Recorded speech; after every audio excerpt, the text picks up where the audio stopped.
Talk Radio.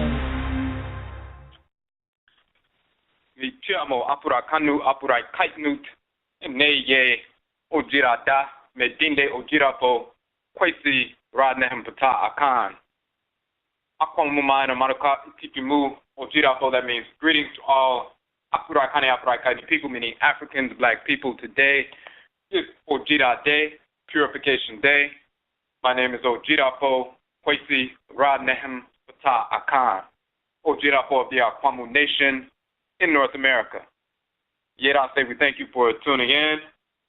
We're opening up the chat room right now, and we're going to be placing the links for some of the documents that we're going to go over tonight. Various documents you can find on the Nhoma page, the publications page on our website. So let's put those in right quick. Nhoma page is og.fo.com, nhoma.html,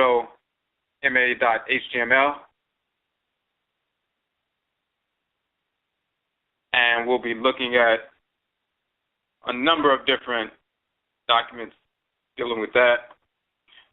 So that link is up there. We just wanted to make sure people got the message. We started a couple of minutes late. We apologize for that. So the Nhoma page, go there. You can get the Kuku Tumtum,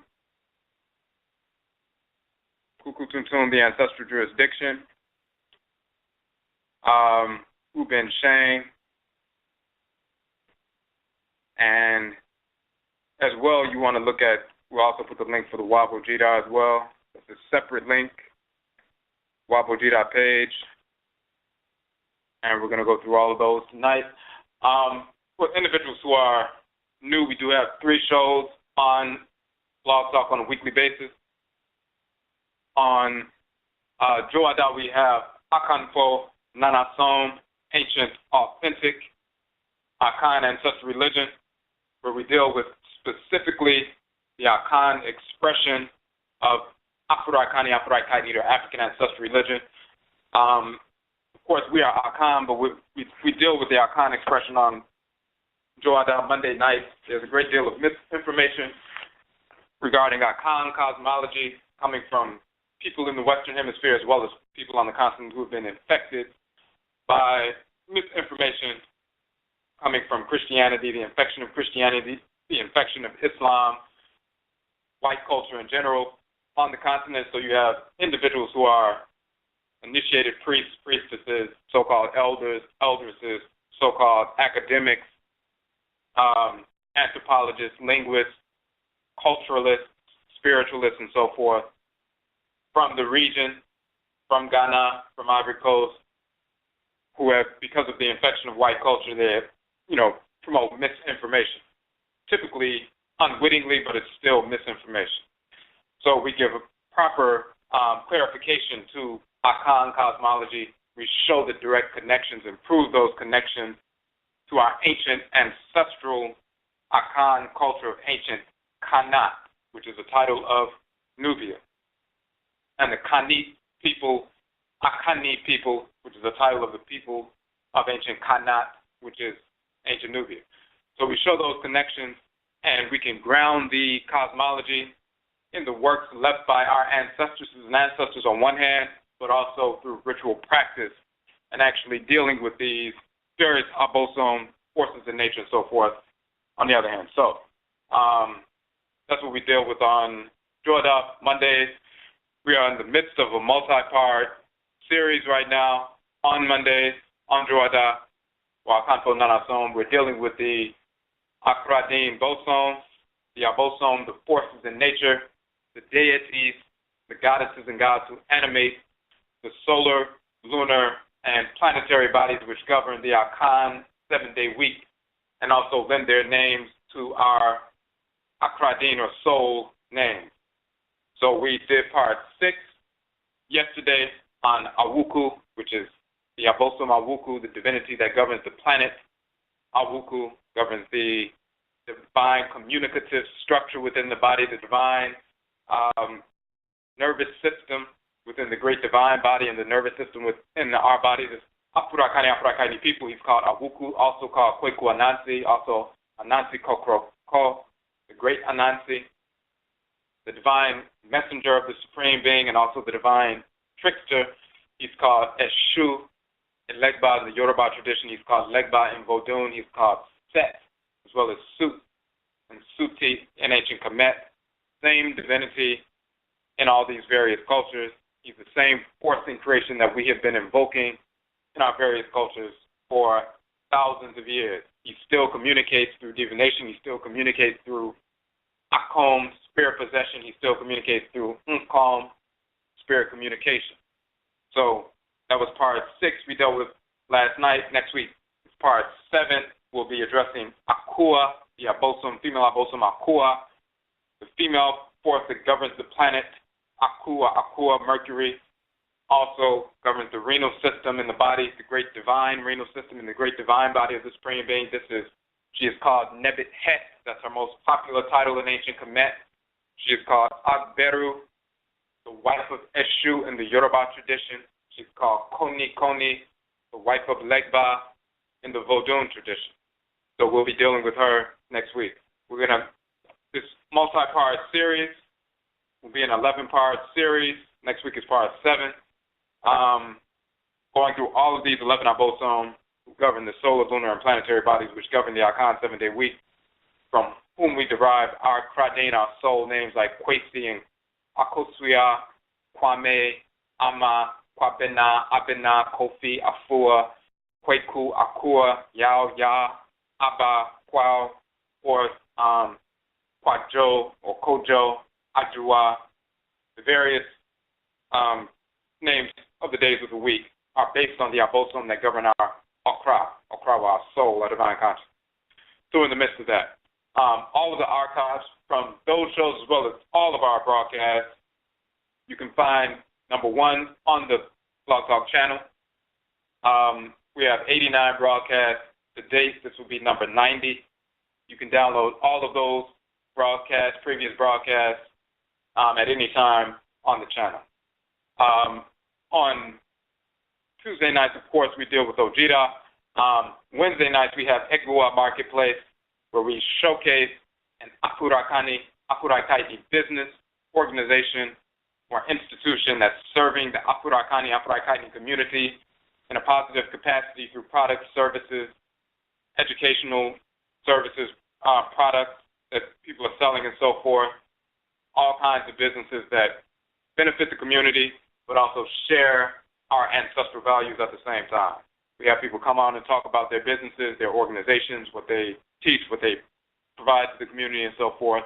We also talk about the philosophy rooted in ancestral religion, ancestral culture that birthed our approach to dealing with trade, commerce, education, various aspects of Ama-Ancestral nation building, restoration. The 7 principal values of nation building that we have delineated. You'll find that in our Oberima Afurakani Manhood book and other places as well in our publications. We have people coming out dealing with those businesses, organizations, and institutions within those 7 categories. So that's on Wednesday, Awukuda Egua Marketplace. With regard to that, we have just released on this past Meninida, this past Saturday, the publication Akan Economic Development Model. So we have an economic development model wherein we target specific Afurakani, Afuraitkaitnit businesses, organizations, institutions. We are targeting 1 business, organization, or institution per week for the next 52 weeks. What we are doing with the model is we starve the beast, starve the whites in their offspring, starve the beast. We take back funds that we would normally waste on a regular basis, on a weekly basis, at white-owned businesses, spending money on things like Arizona iced tea on a daily basis, like 99 cents or $1 every day.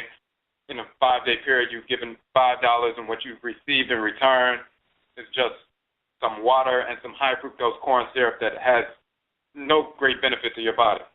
You can starve the beast take that $5 away from some white Arab grocer or some white Asian grocer, take that $5 and give it to a black business. We starve the beast and reallocate those funds to support a black business. If 1,000 people do that, that's a $5,000 infusion of capital into a black business who can obviously better use those funds to expand their business, keep their business alive, and serve our community, employ somebody to expand their business and so forth. So we need to starve the beast, starve the white beast, take our dollars back and reallocate them to our own people. We will be targeting one business per week for the next 52 weeks. This is the first week, which began on AKYISAN Sunday, February 1st, going all the way through Niminida, the 7th of February. The first business on the list is Nkingu Health, owned by Dr. Asivi Adiro. So we're asking everyone to starve the beast this week and reallocate those funds directly to Nkingu Health. Dr. Asivi Adiro is a doctor of naturopathy, has a number of different healing modalities. In fact, she's in the midst of doing some free acupuncture. So when you go to our website, Yakom webpage on the website, you'll see the list of businesses. There are 14 listed right now, and we will be adding to the list on a regular basis until we get up to, of course, 52 and even beyond 52. So every week we're going to be targeting a specific business for a capital infusion. And we will have been able to, as opposed to just talking about things, like some people will say, well, boycott Black Friday. Well, we should have been doing that anyway. We should be participating in white holidays. We shouldn't be participating in Christmas or Thanksgiving and all that kind of nonsense. Anyway, when you're culturally grounded, you no longer participate in that nonsense. So we shouldn't have been participating in that from the jump. But when people say, well, we need to support black business, we're talking about specifically, tangibly starving the beast, reallocating funds. I'll put the link in the chat room or directly to the Akan page. And check that page on a regular basis. You'll see the 14 businesses listed, and we will be adding more businesses this week. Not only is their website listed, so when you go to the page, you'll see the list. You'll see the document, Akan Economic Development Model. You can download that document and read it so you can see the structure and the basis of our model. You can also listen to the broadcast. We did a video of our broadcast and placed it on YouTube, so you can click on that video, listen to the broadcast. We did the broadcast last week. We uploaded it as a video to YouTube. So you can listen to it on Blog Talk Radio on our channel, but you can also listen to it in the form of a YouTube video, and you can share it, that YouTube video link, to your contacts. So you can listen to us explain the model in detail. It's a 2-hour-plus broadcast. You can read the document that explicates the model, and then you can see the list of businesses. You'll see the list of businesses. You'll see their link to their website. So you click on their link. It takes you directly to their independent website, of course. You can make your contribution directly to their website. We just have them on our page, but this is their separate business, of course. But then also there's a link not only to their website, but also to the Blog Talk Radio broadcast when they came on to the show, and everybody, all the businesses on the site, they came onto the show, our Egua Marketplace show, spent 2 hours with us, talking about their business, talking about their services and their philosophy behind serving the community and so forth, answering questions, giving great information. So you can listen to the entire broadcast archive of their interview. And the link is there. Then you can also go to their webpage, to their organization, and make your contribution. Again, this week, we're supporting Nkingu Health.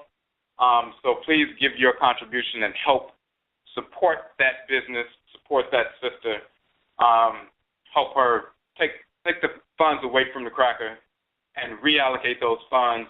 Just think about who deserves the funds. Does the white Korean deserve your $5 during the week or $10 during the week, or some cracker who owns Chipotle or McDonald's or something like that, so that they can take those funds and feed their family and purchase things for their sons and daughters?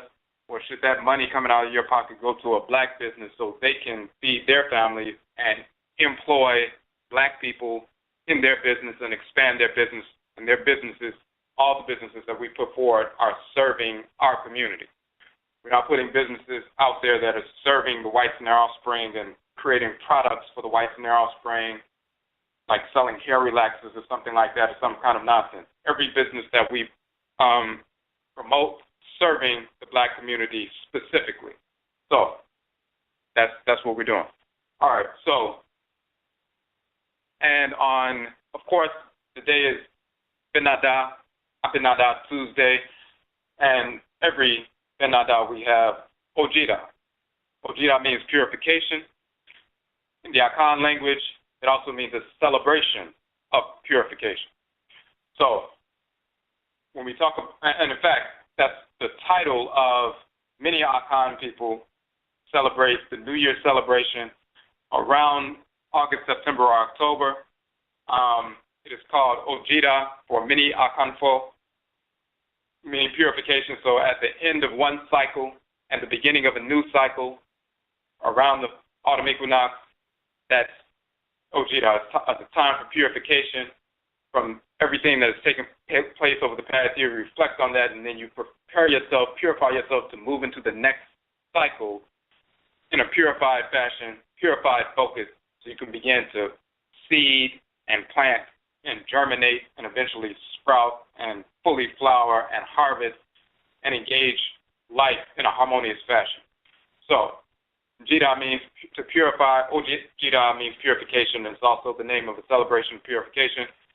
In ancient Kemet and Khanit, Egypt and Nubia, of course, in the language we show this, in the Medutu and the hieroglyphs, Jida in the ancient language means purification, and it also means a celebration of purification.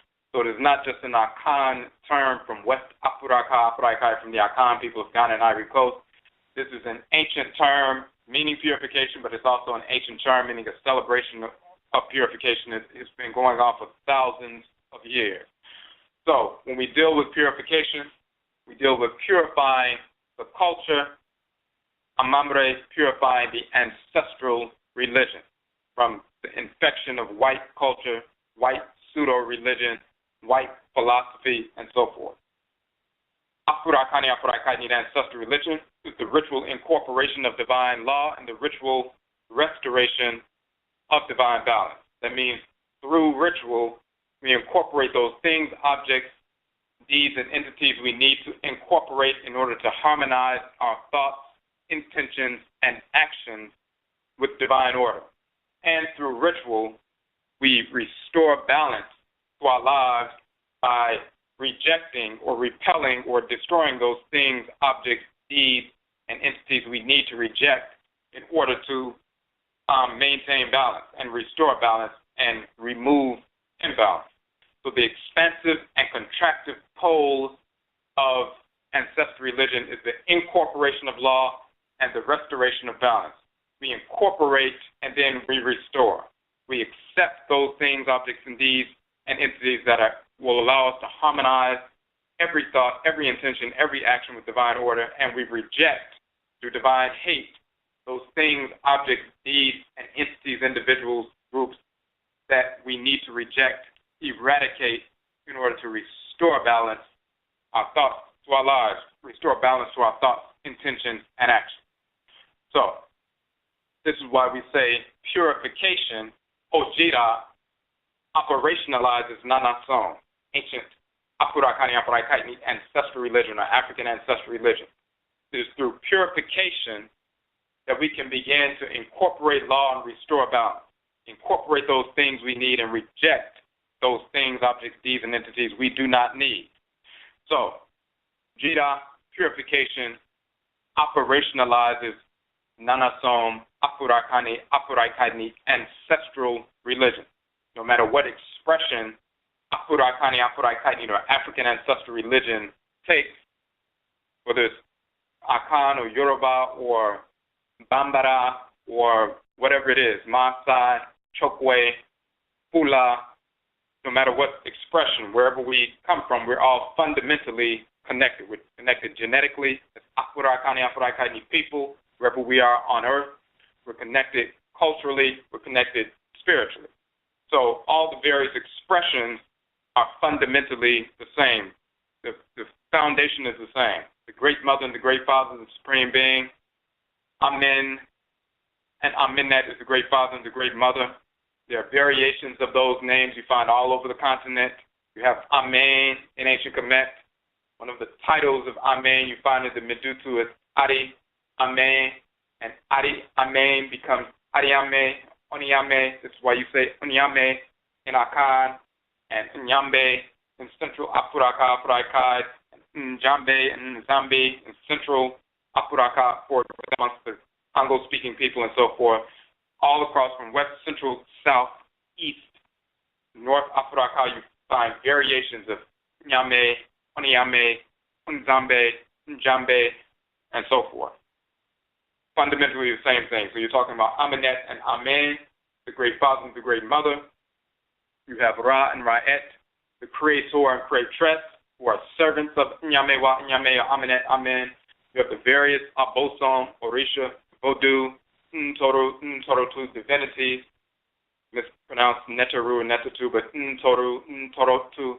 You have the various forces in nature, and then you have the spiritually cultivated ancestresses and ancestors called Nananum Nsamanfo in Akan, called Egungun in the Yoruba tradition, the Kuvito or Kulito in Vodun and so forth. So the Supreme Being, the deities, the ancestral spirits, that fundamental structure you find across the board. We align with the Supreme Being through the agency of the deities and ancestral spirits. That is the foundation of culture. And we restore balance to our lives and incorporate law through ritual practice. The ritual incorporation of divine law and the ritual restoration of divine balance. Expansive and contractive wholes of ancestral religion. That's the basis of it across the board. The only difference is languages, certain cultural expressions, cultural motifs. So some people dance in a different way or sing songs in a different way. Their dialect is slightly different. Their clothing is unique to them and so forth. But the same fundamental structure is across the board. Okay, so what we want to do right now, I'm going to put a link to the front page of the website. The front page of ODWIRA.com. It looks like the link isn't fully underlined when I put it in the chat room, but if you just go to ODWIRA.com and you click on the ODWIRA, the green sun, and then what you will see is, first you see Akwamu Mine, Amarukai Tipimu, the Akwamu Nation in North America. You see the images and so forth. You scroll down, you will see the introduction talking about the culture and so forth. And as you scroll through that, you'll get to a section. Once you scroll through the introduction, you'll get down to the section, and some of it is some true historical information about the Akwamu people in West Afuraka, a subgroup of the Akan. And of course, we are Akwamu. That's why we are Akwamu Mine, Amarukai Tikimu, the Akwamu Nation in North America. Akwamu people, Akan people, just like other groups, forced into enslavement. Some of our people maintain the culture and so forth. So we have that culture maintained in our blood circles for hundreds of years right here in North America, just like Yoruba people have done the same thing, and Ebe people, and so forth. And we can identify the cultures through the ritual practices.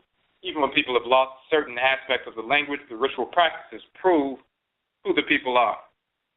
For example, when we talk about Vodou in Louisiana, New Orleans and other parts of Louisiana, Vodou is a Fon term, an Ebe term.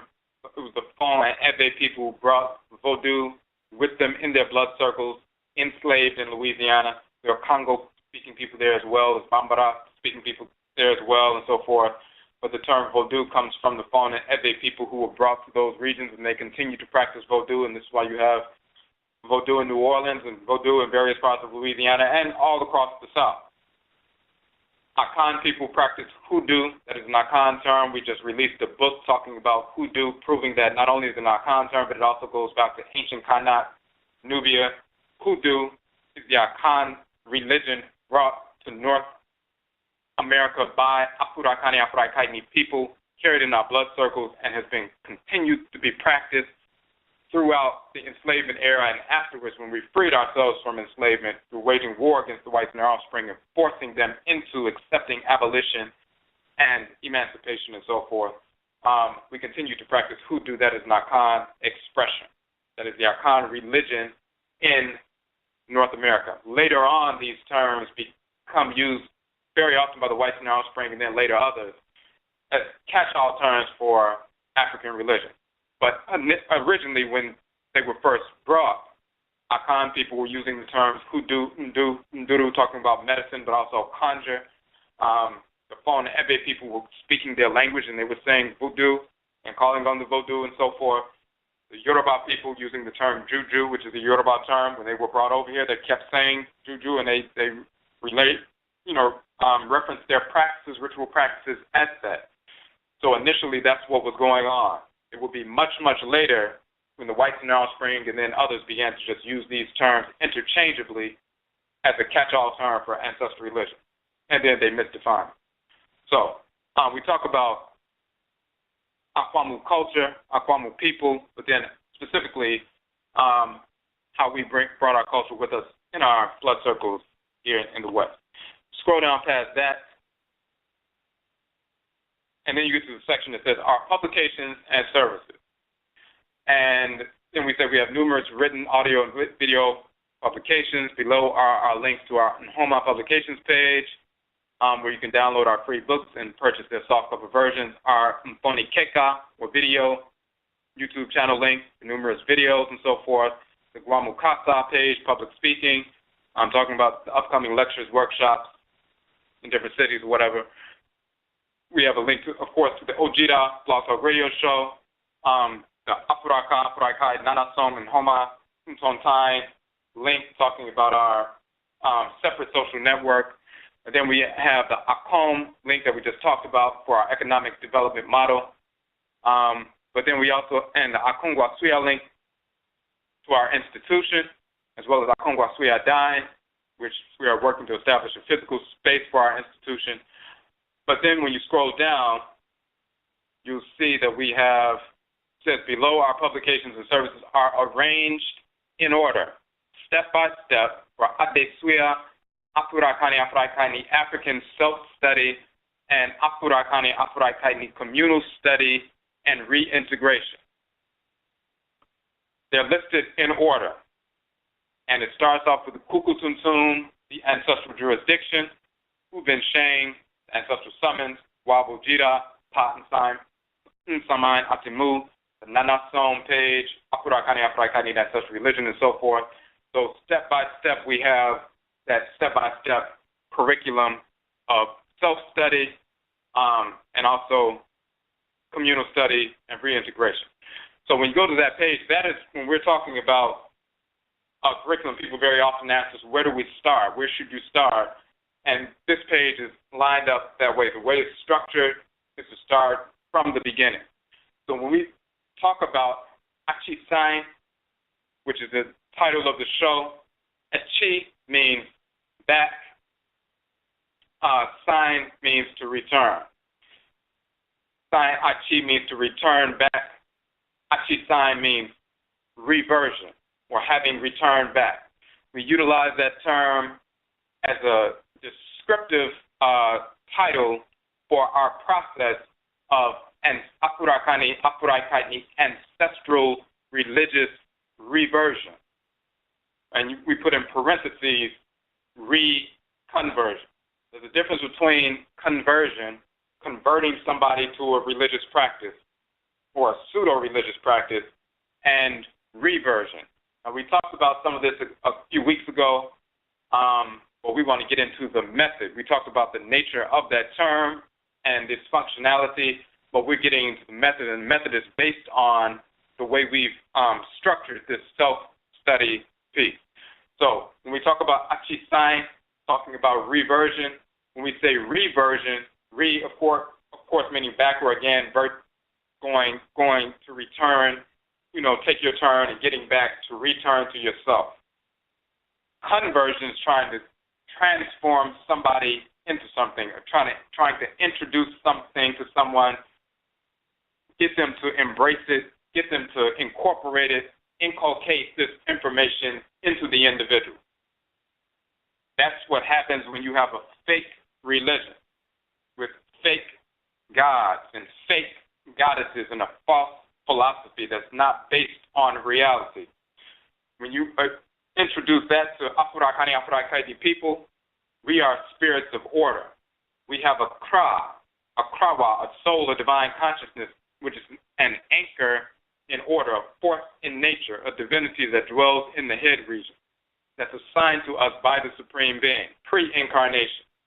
So as a spirit, as an ancestral spirit in the ancestral realm, before you enter a womb to return into the world, before that happens, when you're one of the ancestors or ancestresses, maybe you died a couple of hundred years ago and your spirit is in the ancestral realm, you've been there for a couple of hundred years, and one of your descendants has grown up, gotten married, is ready to bring children back into the world, and it is time for you to return into the world as an ancestral spirit, and your spirit will be drawn into the womb of one of your descendants, and 40 weeks later you'll be born back into the world for the first time in 200 plus years. But before that happens, before your spirit is sent into the womb, it is drawn, your sum, or your spirit is drawn, quote unquote, up to Nyame, out of the ancestral realm to Nyame, Amenet, Amen, and you are given a kra, a soul, a divine consciousness. It's called Ka in ancient Kemet, Kara in Akan, and the root even in Akan is Ka. The Ara piece is an emphatic particle, like an exclamation point, but Ka in ancient Kemet, soul, Kara in Akan, meaning soul, also prefixed with the also Akra or Kra on the male side, Krawa or Kra with two A's on the female aspect of it. And in ancient Kemet it's Ka and Kaet, or Ka and Kat. The male version is Ka, the female version is Kat or Kaet. And Akan is Okra and Okrawa. So you're given a Kra or Okrawa, a force in nature, a divinity that is directed by the Supreme Being. Go dwell with this spirit, this Sum, this person. And that deity obliges the Supreme Being and is installed within your head region of your spirit. That divinity, that entity is a deity. It is a boson, it is an orisha, it is a vodou, it is an ntoro, or ntoro, so-called netter, but ntoro, as vocalized in the Akan language, because we still use that term. It is a divinity, and Arusi in Igbo, a force in nature, a colleague of the other Orisha, the other Aboson, and it dwells with you in your head region. It is assigned to you by the Supreme Being. The Supreme Being directs that force, that divinity, or that male divinity, or if you're male, or female divinity, if you're female, go dwell with this individual, take up residence in their head region, just like you have a physical body and you have a smaller body within your physical body in the head region, which is the brain, and it regulates all of the functions of the other organs in the body. You have a spirit body, which is your Sum, as we call it in Akan, Sahu in ancient Kemet. But then within the head region of the spirit body, there's a spiritual brain, a spiritual organ. And that is your Ka, or Kaet, the Kra, the Krawa. Also called the Ori Inu in the Yoruba tradition, the inner Ori, the inner head, the spiritual head, called the Se, or Selido in the Vodun tradition, called Chi in Igbo. So that spirit's brain, that spiritual force, is a divinity in and of itself that you can communicate with, and he or she will communicate with you. It is a servant of Nyamewa and Nyame, Amenet and Amen. And it's always guiding you towards thoughts, intentions, and actions that are in harmony with divine order, because encoded within that force is the specific function you are designed to execute in creation. This is why you have natural inclinations towards certain thoughts, intentions, actions, behavior, and repulsion away from other things, because encoded within your head is a specific function you ought to execute, and anything that is out of harmony with that specific function that you are wired to execute will be repulsive. If you align your thoughts, intentions, and actions with your soul, with your cra, with that force in your head region, then you're in alignment with divine order.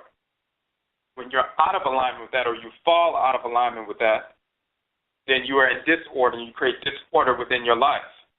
We have ancestral religion so that we can ritually restore balance, realign ourselves with that force in nature, realign our sum, our spirit, with our kra. And when we realign our sum, our spirit, with the kra, then we also realign our sum, our spirit, with our bra, our living energy that's connected to the energies that both the forces in creation, and we're able to access their energy and function harmoniously.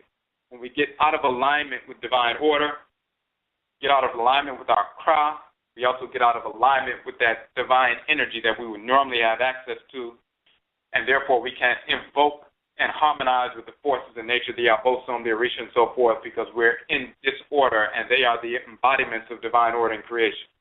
The spirits that animate the sun, moon, earth, mother, rivers, oceans, fire, atmosphere, thunder, lightning, all of that, these are the abosom, the orisha, the vodou, and so forth. These are the embodiments of order in creation. They regulate order in creation. They are the organs within the great divine body of the Supreme Being. And just like your organs regulate order in your body, for the cells, the deities are the organs within the great divine body of the Supreme Being. We are cells of those organs. So if we live in harmony with them, as cells living in harmony with those organs, then we live in harmony with the great divine body. It's like when your cells live in harmony with your organs, the organs of which they are a component part, then everything is fine. When they start operating outside of harmony with the organs of which they are component parts, then you become ill. They become cancerous. They cause problems. If it's not corrected, then, the body will suffer. So you have an immune system that destroys cancerous cells. So that's the key. Alignment, realignment, incorporation of law, restoration of balance. Align yourself through incorporating law, realign yourself when you get off track through ritual practice. That's what Nanasom, Afurakani, Afuraitkaitnit, Ancestral Religion is. So this shows that encoded within you, before you even get into the womb, specific manner in which you are to function. It's like every cell in your body has a specific function. Heart cells, liver cells, bone marrow cells, they have a specific function, a specific form, a specific structure based on their function, and they execute their function. And we have that as cells within the great divine body of the Supreme Being. So when you engage that process and understand that, that means you have a way of life encoded in you. Culture simply means way of life. Amambere in Akan, in the Akan language, Bere means way or manner. Amai means the nation, also inferring the people as well. So the Amambere is the way, Bere, of the Amai, the nation, the way of the people. Encoded within your kra is the way or manner in which you are to execute your function in creation.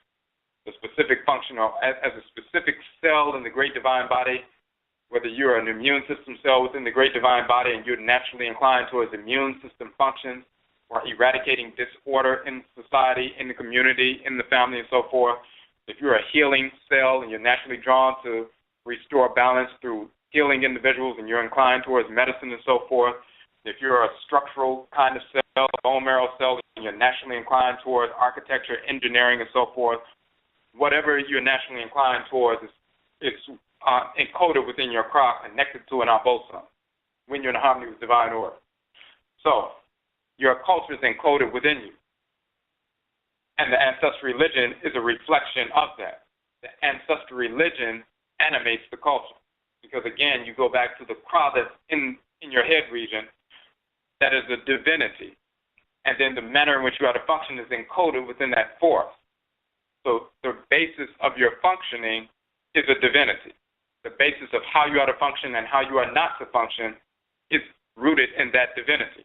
So therefore, the ancestral religion, aligning with that force and being supported in that alignment by the forces in nature as well as your ancestresses and ancestors, the ancestral religion is the root which animates your way of life, because when you begin to align yourself with the pull in your head, the pull from that force in your head is pulling you to engage in certain kinds of behaviors and repelling you against other kinds of behaviors.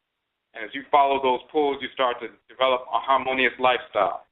You unfold all of your talents, your capabilities, your strengths, and so forth, and you move forward and execute your function in the world in a harmonious fashion. You incorporate law, you structure things, support Afurakani, Afuraitkaitnit people in the community based on your function.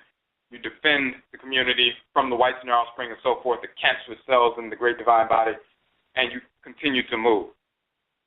That is the way of life, your culture, animated by the ancestral religion, rooted in the divinity that dwells in your head region. So when you understand that breakdown, then you can understand that AKYISAN, sign meaning to return, AKY back, return back or to revert. If we've been brainwashed, and we have been brainwashed with white culture, what we are doing is reverting or engaged in reversion, reverting back to that culture that's been wired within us pre-incarnation. We're not embracing a new philosophy, a pseudo-philosophy, some nonsense. We're reverting back to that which was placed in us by the Supreme Being. So we talk about reversion, AKYISAN, not conversion. We can say reconversion just to, take it away from the term conversion and give it a different connotation. But ancestral religious, or Afurakani, Afuraitkaitnit, African ancestral religious reversion. Some people will say, well, we're not into conversion. We don't go around proselytizing our religion. That's what the whites and their offspring do. And, and in a sense, that's accurate, but in another sense, it's not accurate. The whites and their offspring do go around proselytizing. Why do they proselytize? Why is the basis of their expansion of their fake religions proselytization? Well, because they're fake religions. Because if you just introduce that nonsense to a population, our people, we would never accept it because it's repulsive from the gate. Because we know our own cry, our soul, our divine consciousness does not resonate with that foolishness. With fictional deities like Jesus, Muhammad, Allah, Yahweh, Buddha, Brahman, fictional characters, Abraham, Isaac, Ishmael, and so forth, we don't resonate with that. It's repulsive to us. So then they have to force that on you, constantly trying to drill it into your head and then utilizing eventually a military to try to force the people to accept it. If they don't force you to accept it, you would never accept it. Your cry naturally repels it, and your unsamanpo, your ancestresses and ancestors who are around you, direct you to repel it. Your bosom who are connected to you direct you to repel it, so you would never do so. So, yes, the only way they can spread that nonsense is through that proselytization process, that perverse process. Now, we don't have to, quote-unquote, proselytize or force people to, bow down and accept an ancestral religion. What we do have to do is inform our people.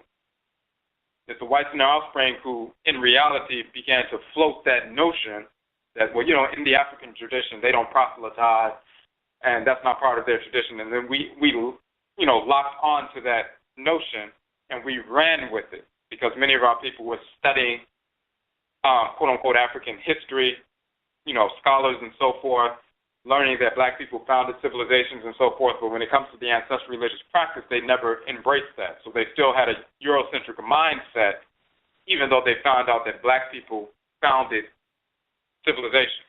So when you understand, when you have a brainwashed mindset, and you've been brainwashed as a Christian, Muslim, atheist, whatever kind of foolish doctrine we've been raised up with in this country, and then you come in contact with information that shows that the original founders of civilization were black, and you see their images on the walls of Khanit, and you see incontrovertible proof of the fact that these were Afurakani, Afuraitkaitnit people, then that changes your mindset.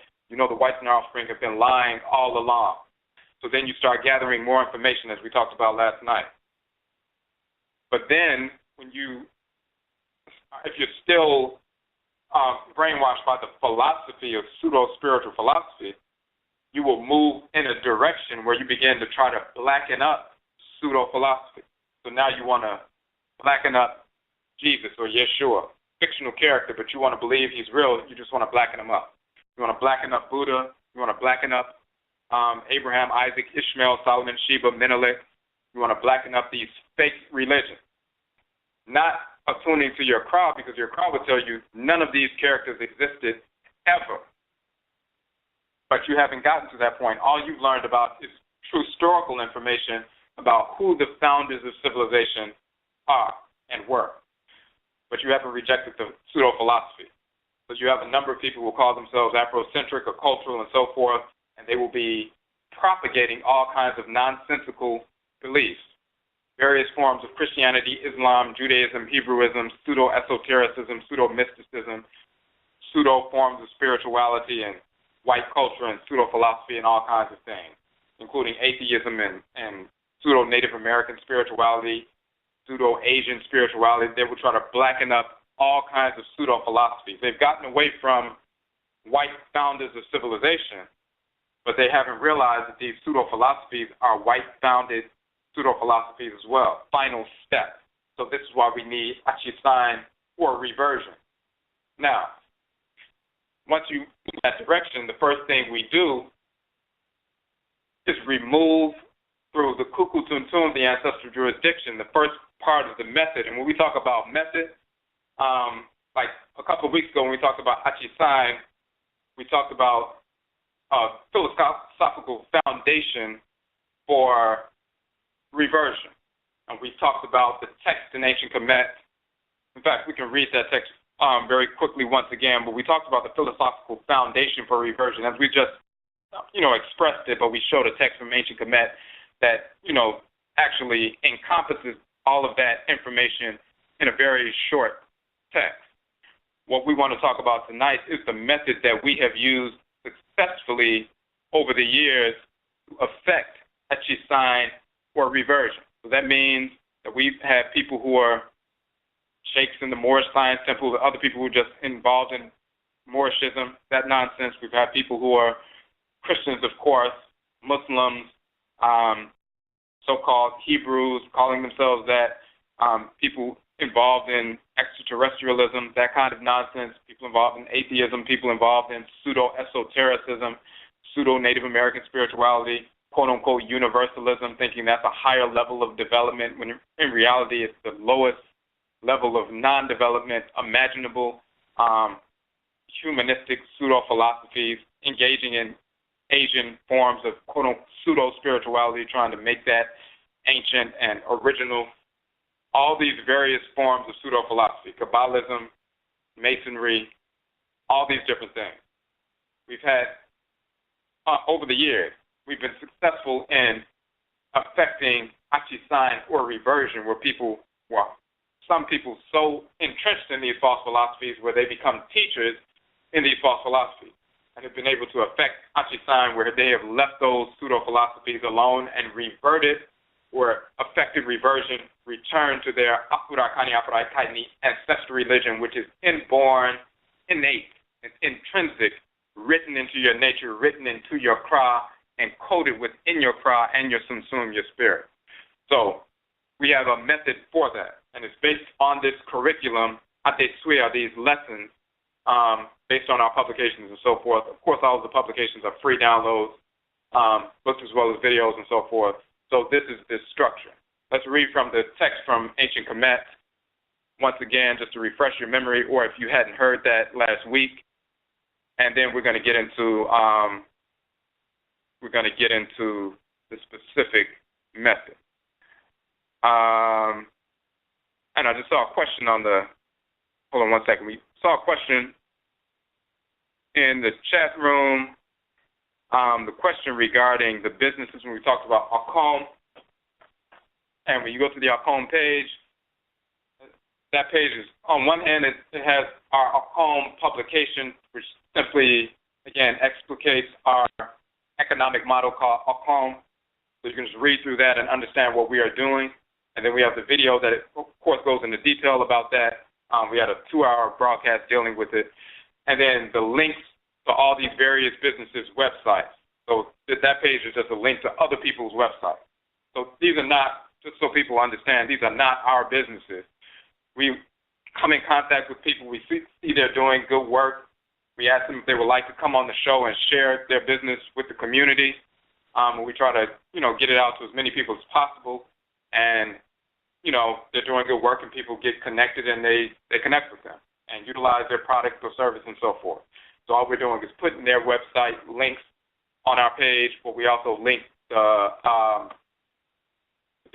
specific broadcast where they were talking about their business for a couple of hours and so forth. The question is, on the website, in the chat room, you're asking if there is a GoFundMe page for each individual business. Some of the businesses, they do have that, and some of them just have a donate button. So when you go to their website,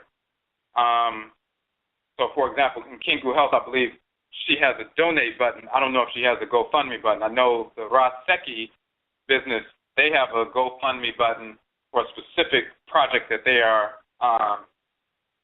developing a healing center as well, but that GoFundMe campaign can also be utilized for that. So either way, whether they have a donate button on their website or a GoFundMe campaign, you'll see that, and you can also just support their business and their products. But in this particular, and you can always do that no matter what, it's up to you. But as far as the basic approach that we're using, we would like people, in addition to just supporting the business, some people are selling, natural soaps and different things like that and herbs or whatever it is. Support those individuals, support their businesses. You need those products anyway. But as far as capital infusion, we do want to take that $5, $10 away from the white grocers, away from the white restaurants, away from that.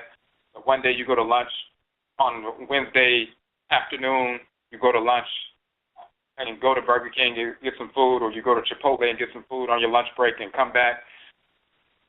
Take one of those days, take that money away from Chipotle, bring your own lunch a couple of times, and the money you would have given to Chipotle or McDonald's or Burger King or, some other restaurant or Starbucks or something like that, take those funds and give that $7, $10 to a black business on their donate section, or their GoFundMe page. So each business has their own thing. Some of them have a donate button, some of them just have a GoFundMe page, some of them have both. All right.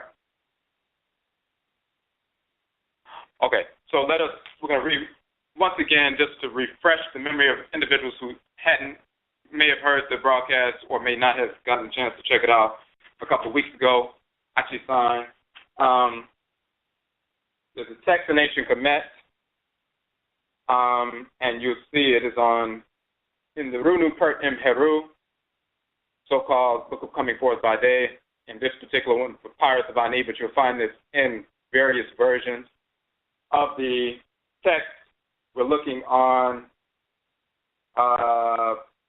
plate 18, and again, in the specific version, the Dover edition of Budge's book, you'll see it on page 121.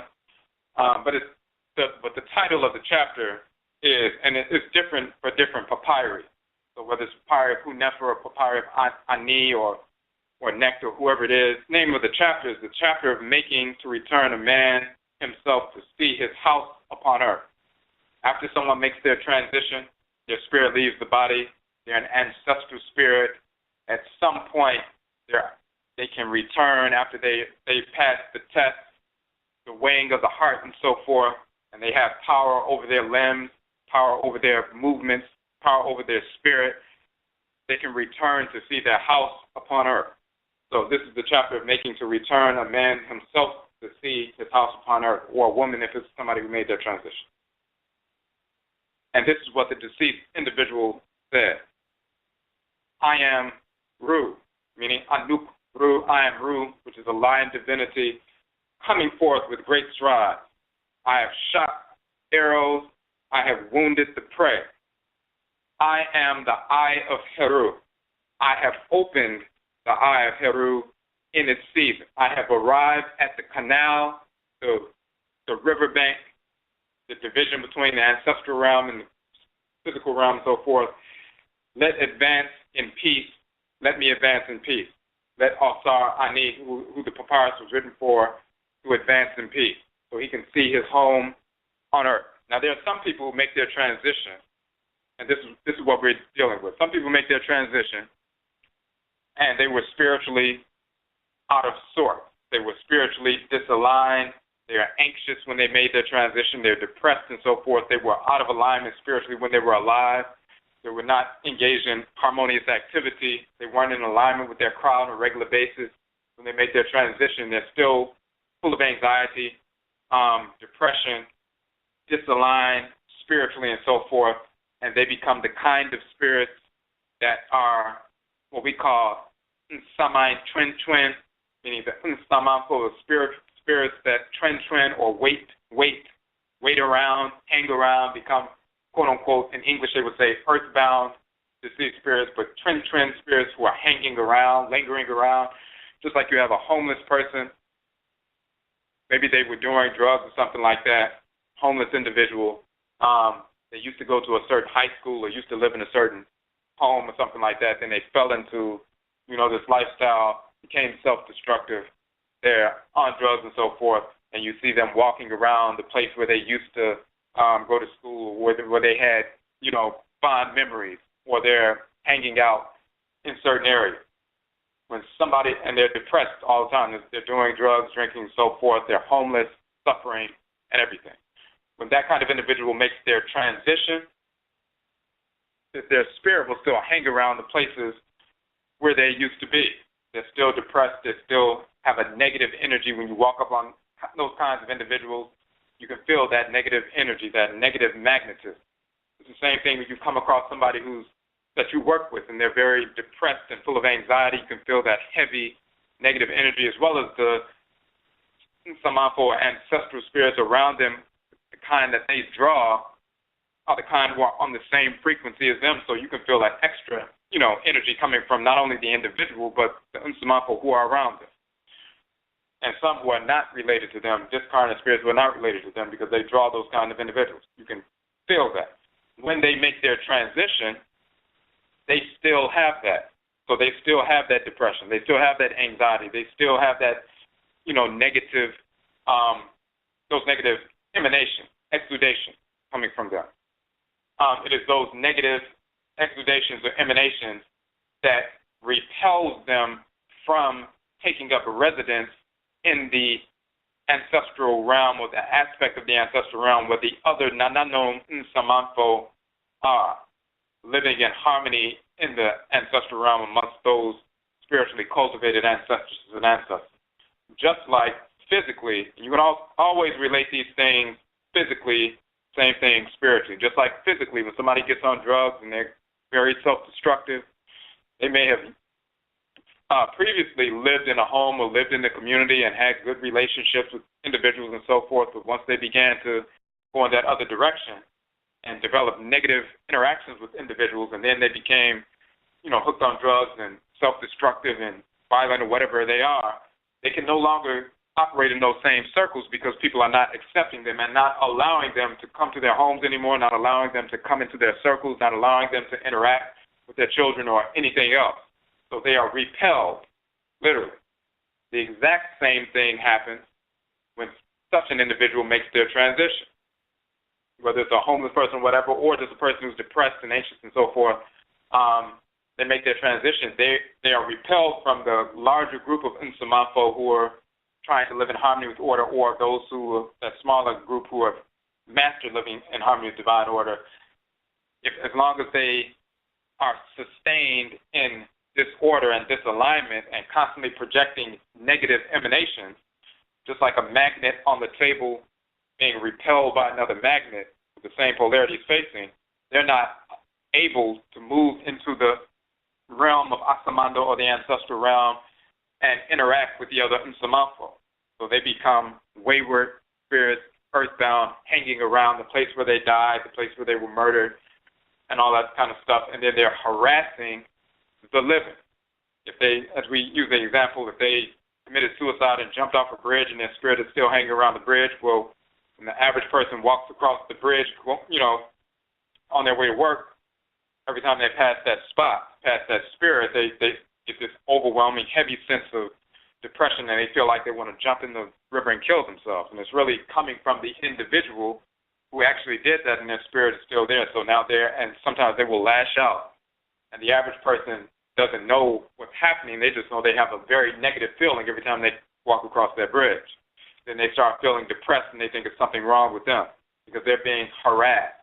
And if they're a little bit receptive, that kind of spirit will attach themselves to the individual and even come home with the individual. Now they're feeling depressed and getting in arguments with their spouse and everything else. So this is what happens when people are out of alignment. They'll try to hang around the places where they used to be, whether it's physically while they're alive or when they make their transition spiritually. They're not allowed to move along to the Asamando, the ancestral realm, in harmony. However, if you lived in harmony with divine order and did your best to live in harmony with divine order on a consistent basis, and you weren't engaged in all kinds of negative criminality and perverse, lustful, and malicious thoughts, intentions, and actions on a consistent basis, and you lived in harmony, then when you make your transition, you will be able to go to the ancestral realm because you won't be repelled. Just like if you're a good person, you have good relationships with family members and friends and so forth, when it's time to go over someone's house, they open the door wide and they welcome you in and give you a hug, and you can stay there as long as you want and you can interact and have a good time. But if you were a criminal, then they're going to block you and, call the police if you try to come back. It's the same thing when you make a transition. If you were living in harmony with order, then you are naturally attracted to and open and received by and receptive to the ancestral community, and you can live in that community for the next 100, 200 years until it's time for you to reincarnate. In the process of doing that, you spend most of your time in the ancestral realm, in Asamando. Periodically, you will leave Asamando to connect with your living relatives, your descendants that are still living on earth, to give them direction, to give them guidance. You have a set of eyes that they don't have. So they pour libation to you at an ancestral religious ritual. You either possess or you communicate with them or visit them in dreams or throughout the course of the day. Plant certain thoughts in them to give them proper direction, help them avoid negative consequences, help them avoid negative people, help them, direct them to medicine that will help heal them or heal their children when the children are sick, and which are your relatives as well. You will periodically foray into the physical realm to communicate with your living, quote-unquote, relatives, but you spend most of your time in Asamando. You will be able to leave Asamando on your own power, under your own will, under your own volition, and come to the physical world and interact harmoniously to assist your living relatives, and then you go back to Asamando and so forth. That's if you're living in harmony. That's when you lived in harmony with the Abosom, lived in harmony with the Nananom and Samanfo, which simply means you lived in harmony with the Supreme Being. And when you live in harmony with the Supreme Being and the function you were given by the Supreme Being, then the Abosom empower you to execute your function. They infuse you with energy. The forces of nature infuse you with energy. Those Abosom who are connected to you by blood. And then the ancestral spirits give you the guidance on how to utilize that energy harmoniously based on your ancestral descent. So they're always supporting. The Abosom, the forces of nature, support the function you were given to execute in the world. Your ancestresses and ancestors support the function you were given to execute in the world. They support what the Supreme Being placed in your head. The Supreme Being directed you to be an immune system cell fighting against disorder in society, in the community, in the family. Then you're naturally inclined towards that kind of fiery action. And because that's the function you were given by the Supreme Being, then the Supreme Being will also direct the forces in nature to infuse the kind of fiery energy you need to execute that function. They would direct your ancestresses and ancestors to give you guidance on how to use that fiery energy you have been given by the Abosom based on your ancestors.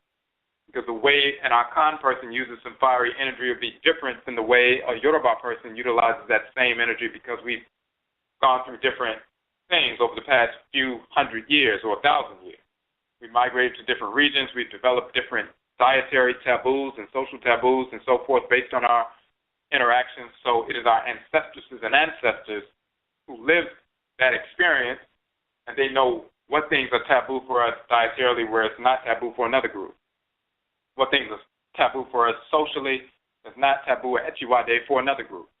So only your ancestresses and ancestors who master life as part of that ethnic group and that specific blood circle can show you and give you the kind of guidance on how to use power based on your ancestral blood circle. But they're always giving you guidance based on, hey, the Supreme Being told you to do this. This is the best way to execute that based on you coming from this blood circle. The Abosom, the forces of nature, the Orisha will say the Supreme Being told you to do this, so we're going to infuse you with power, the kind of fiery power or watery power, whatever kind of power you need to execute what the Supreme Being has placed in your head. So they're always supporting what's in your head, the divinity that governs your head. So when you live in harmony with them, with the Abosom and the Nsamafo, then you make your transition.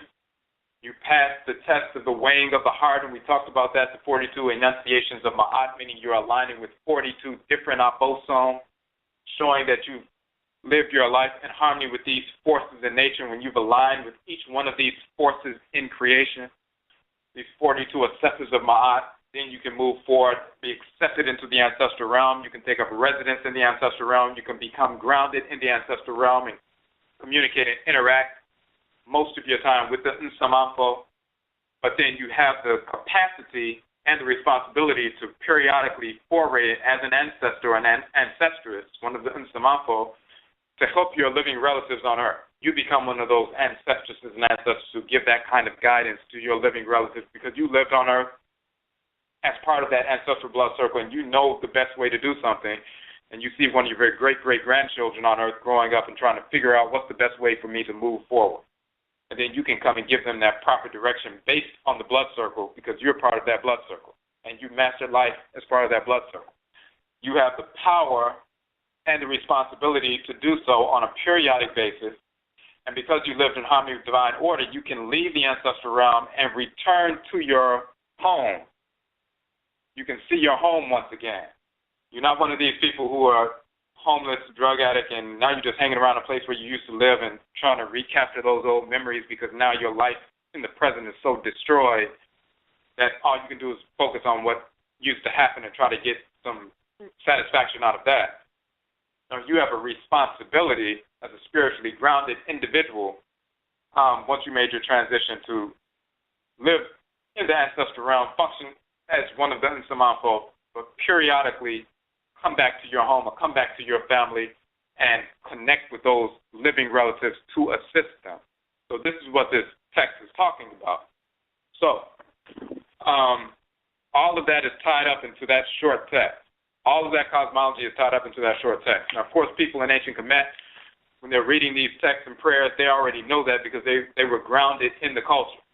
And it's the same thing across the board in Afuraitkaitnut. It's the same thing here in North America and the Western Hemisphere just in general. People continue to practice hoodoo, voodoo, juju, and so forth, dealing with ancestral spirits, communicating directly with them, being possessed by them visiting in dreams, showing them medicine, showing them how to overcome negative situations. We know the interaction and the mechanics of the ancestral world. What spirits are negative, what spirits are positive, who to stay away from, who to connect with. The forces in nature, even though we may not know the names of the forces in nature in English because we lost some knowledge of the language, but when we go to the river, the spirit in the river shows up and possesses somebody, we'll say the spirit that came out the river.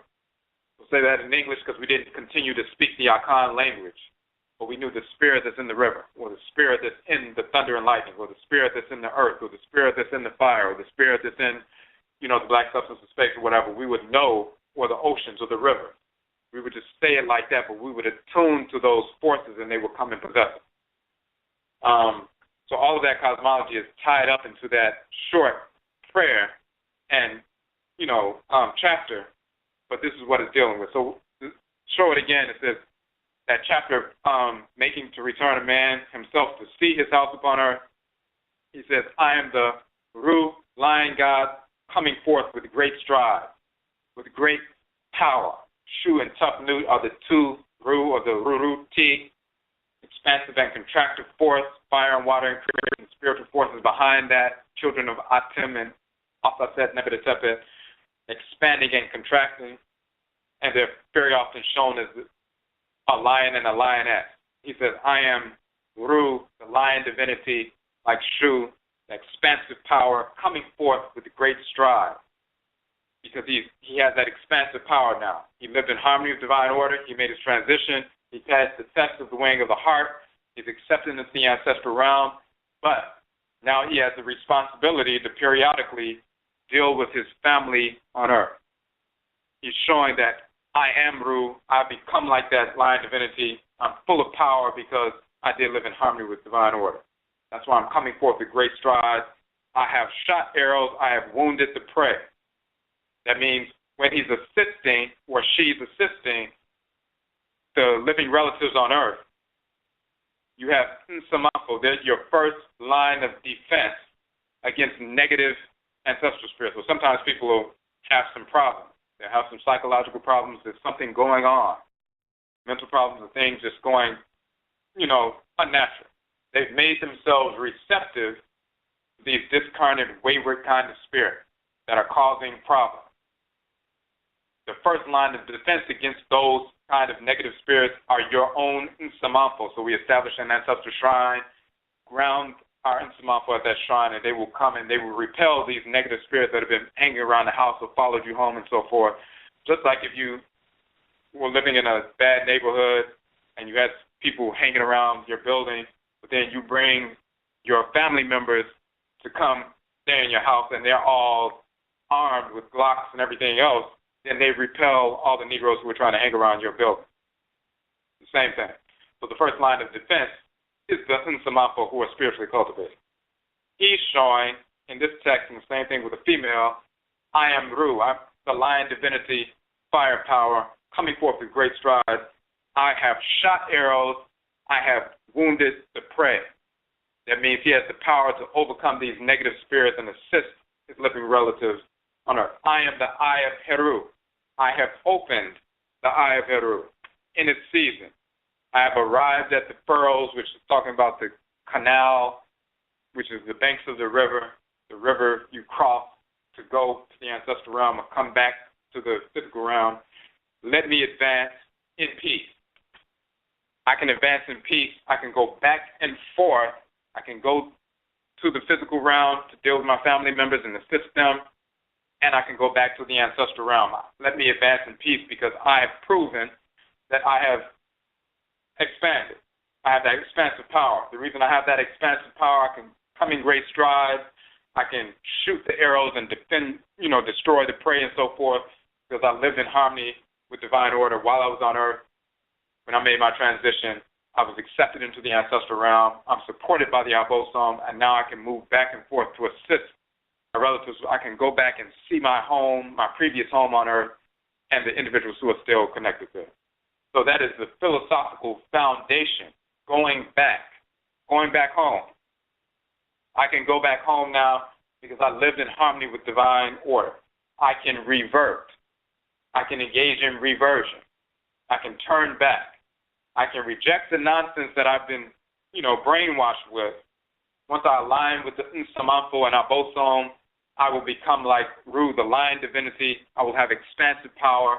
And now I can shoot the enemy, shoot the arrows, attack the prey, and so forth.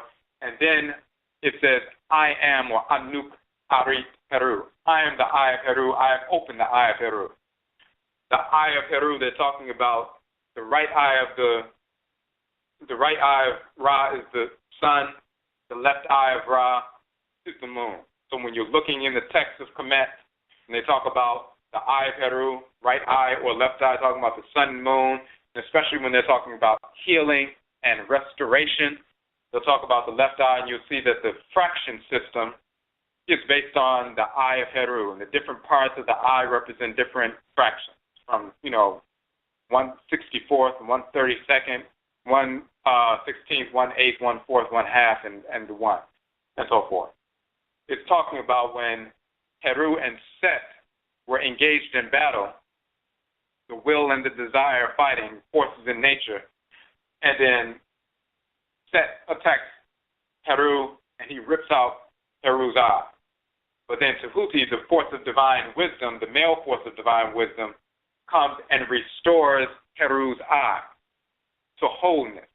And then the eye itself, called the Uchat, becomes a talisman of great power, talking about healing and restoration. And those fractions all come together to make up the one. When the eye is torn apart, it's like the moon being torn apart, quote unquote, going from a full moon all the way to a dark moon. It's losing, crescent and half and three-quarters and new, and then back to a crescent on the other side, half, three-quarters, and full. So these are fractions we're dealing with. The left eye of Ra is the moon, and it gets ripped out. The full moon gets ripped out, and all of a sudden it's a black moon, but then it's restored bit by bit, and those fractions eventually develop into one full eye that's restored. The Huti, of course, is a lunar divinity operating through the moon, transmitting the light of the sun in darkness. So when it's dark outside, but you still need illumination so that you can see your way around and operate, the spirit that transmits the light of the sun into the darkness, just like the darkness of ignorance or blindness of ignorance, because darkness is natural, but blindness is a perversion. The blindness of ignorance, the light of the moon is transmitted by the divinity of wisdom, and then you have that illumination. You can see in the darkness, and you can operate and function without harming yourself. So, Tahuti is a lunar divinity. He restores the Eye of Heru, makes him healthy, sound, whole again, and then Heru takes his eye that's restored, and he gives his eye, his illumination, his insight to Asar, and it is that eye given to Asar that resurrects Asar. So that insight given to Heru by Tahuti, the abosom of divine wisdom, is used to not only strengthen and heal Heru, who's been attacked by Set, but also used to resurrect the deceased, resurrect the physically deceased, resurrect those who are deceased in a spiritual fashion, like those negative individuals who are hanging around earthbound and so forth, giving them that eye of illumination to heal themselves so they can resurrect, stand up, and get back in harmony with divine order. So, all of that information saying, I am the Eye of Heru, Anuk Arit Heru, and so forth, and I have opened the Eye of Heru in that particular text after returning, to the place where he once lived, returning to his home and so forth. This is talking about that philosophical foundation dealing with reversion, returning back to your ancestral home, returning back to your foundation, returning back to the coded divine function that was coded into your cra, opening the eye of your cra so you can see and understand what your function is and reject foolishness that's been forced upon you, all of that, and then you become the Eye of Heru, and then you can open the Eye of Heru, and then you can use that to resurrect those who are laid out dead, those who are murdered. We need to resurrect them as well. So that text deals with that. That's a philosophical foundation. The method begins, and we've used this method successfully, starting with the Kukututum, the ancestral jurisdiction. And we'll go through the method. And we don't have to go through the whole text and everything like that. You can download the entire book. We always recommend it to people. You listen to the Kukututum, the ancestral jurisdiction, the audio. Originally, it was released as a 3-CD set, audio set. Then we put all of the MP3 files on the webpage as a free download to all 3 CDs. And now, of course, there's still MP3 files are there, 13 of them. Then we released the transcript, which is an 80-page book. It's a transcript of, direct transcript of the CDs with additional information, as well as images of the divinities that we're talking about, as well as the Medusa hieroglyphs of the names of these divinities that we're talking about to prove what we're saying, and additional information as well, and references and so forth. So you can download that entire book for free as well. So you can download the 3-CD set, which are all MP3 files, and you can download the book itself free. And of course, all 16 of our books are free, as well as the ebook versions are all free, and those are the full versions, as well as all the other 60-plus articles we have on the website. So first, it is the Kukutuntum, the ancestral jurisdiction. That's the first part of the method. We released the Kuku Tumtum in 13,002, 2002 Gregorian calendar. We're in the midst of a 26,000-year astronomical cycle, hence the years beginning with 13,000. Of course, we do not track time based on a fictional cartoon character, Jesus or Yeshua or Yahweh, whatever people want to label this fictional cartoon character, who never existed of any race or in any form whatsoever. We don't track time based on a fictional character 2,000 years ago. So this is 13,015, but 13,002 or 2002, we released the Kuku Tumtum. In 13,006, we released it in 13,002 as a 3 CD set. In 13,006, we put all the MP3 files on the website for free, and then a couple of years later, we put the book out there, the transcript, for free as well. The Kuku Tumtum starts out with the cosmological foundation of creation. We talk about Amen and Amenet, the great father and the great mother, and the nature of who they are and their function in creation as immanent within creation, the foundation of all created things. We talk about Ka and Kayet, the black substance of space, two divinities, male and female. We talk about Ra and Ra'et, the creator and creatress, called in Yonkumpon and in Yonkunton in the Akan tradition, called Odumare and Oshumare in the Yoruba tradition, called Da and Aida Huedo in the Vodun tradition, and so forth. Ra and Ra'et are the creator and creatress. They are the grandchildren of Amen and Amenet. We talk about the origin of the created universe, the structure of the universe, rooted in the cosmology, the nature and function of the Abosom, the divinity, the nature and function of the ancestresses and ancestors in relationship to us, the nature of our culture rooted in divine order, in Ma'ah and Ma'at. And of course, we talk about that, but then we also have a separate broadcast where we dealt with the male divinity Ma'ah and the female divinity Ma'at, and showing that Ma'ah, of course, is just as important as Ma'at, but it also betrays the fact that individuals who've been talking about Ma'at for 10 years, 20 years, 30 years, and so forth, claiming to be master teachers and priests and queen mothers and kings and all these different titles, and you never heard them talk about the divinity Ma'ah once, but they talk about Ma'at all the time. It shows who is actually invoking these Abosom, these Orisha Vodou, and who has been just simply following what the whites and offspring have said and blackened up that information, gave it a little twist, gave it a little flair, and ran with it. So we talk about Ma'ah and Ma'at. And of course, we published that in 13,002. We were talking about them prior to that, prior to the publication. So it's been out for well over a decade.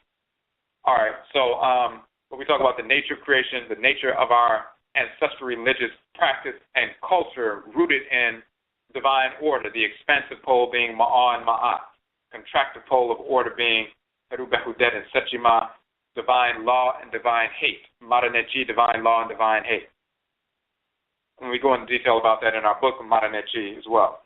And then once we go through that cosmological foundation and the origin of the term, our identity as Afurakani, Afuraitkaitnit people, Afuraka, the land of Afura, the creator, and Afuraitkaitnit, the land, Kayet of Afuraiet, and we prove the origin of that term and its cosmological foundation. Of course, we have a separate book proving that the term Africa comes directly from Afurakan, has nothing to do with the whites and their offspring, and showing the Medusa, the actual hieroglyphics that spell out the term in its cosmological context. So not just some symbols that spell it out, but actually in the text where it's talking about Ra creating the first landmass of Earth at the beginning of creation, Afurakani is that title.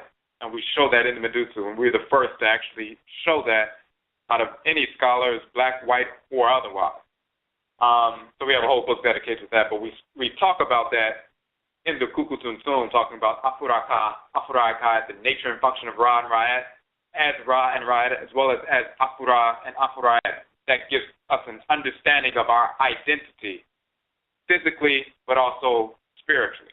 Physically with regard genetically with the melanin and so forth, but spiritually, the nature of the Ka, the Kra, the soul, divine consciousness, Ra and Ra'at being the great divine living energy animating all created entities, the great Ba and Ba'at is the divine living energy in creation. So Ra being the great Ba or the great spirit, Ra'at being the great Ba'at or the great spirit, the divine living energy that animates all naturally created entities. Plant life, animal life, mineral life, and Afurakani, Afuraitkaitnut, or African human life, and our human life only, naturally created entities, not perversion, like the whites and our offspring. So that their divine living energy animates us. Ra and Ra'at, we have a portion of their divine living energy animating us, a portion of their Ba, their spirit, animating us. So that the term Afu means flesh. Ra is the creator, the divine living energy, the great spirit, and then Ka is the soul. So you have flesh, spirit, and soul. That is our identity. And then we talk about our collective identity as a group, connected with the creator and creatress, and the great soul, divine soul, the great divinity Ka, and Kayat, the forces that animate the black substance of space. And we show our collective identity as a group as well as our individual identity as Afurakani, Afuraitkaitnit people. We go through that in the first quote-unquote CD, the first 5 tracks, and then the second and third CDs with the other 8 tracks deals with cosmology, specifically dealing with the origin and nature of these fictional cartoon characters.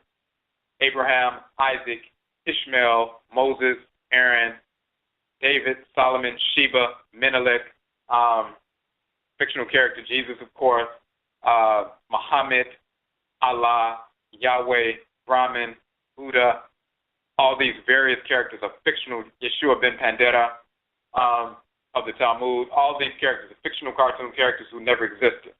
We prove that they never existed. We show where they come from, where the names of these characters came from, what names of divinities they were stolen from, how they were manufactured, why they were manufactured, and show their original cosmology.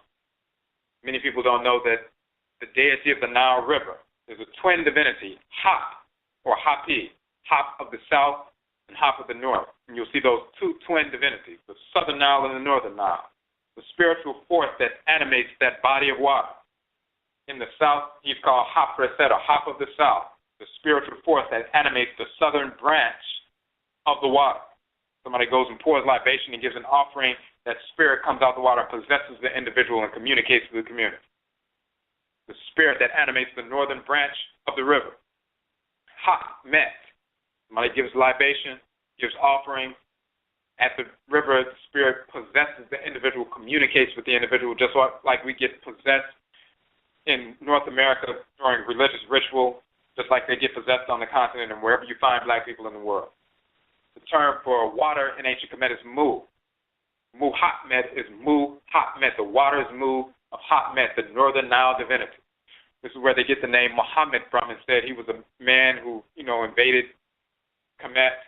The whole cosmology is talking about when Muhammad, or the river of the northern branch of the river, the waters of the northern Nile, overrun the banks and flood the country. And when it floods the country, the river is called Sa-Rem, or the sanctuary Sa of Rem, the divine teardrop.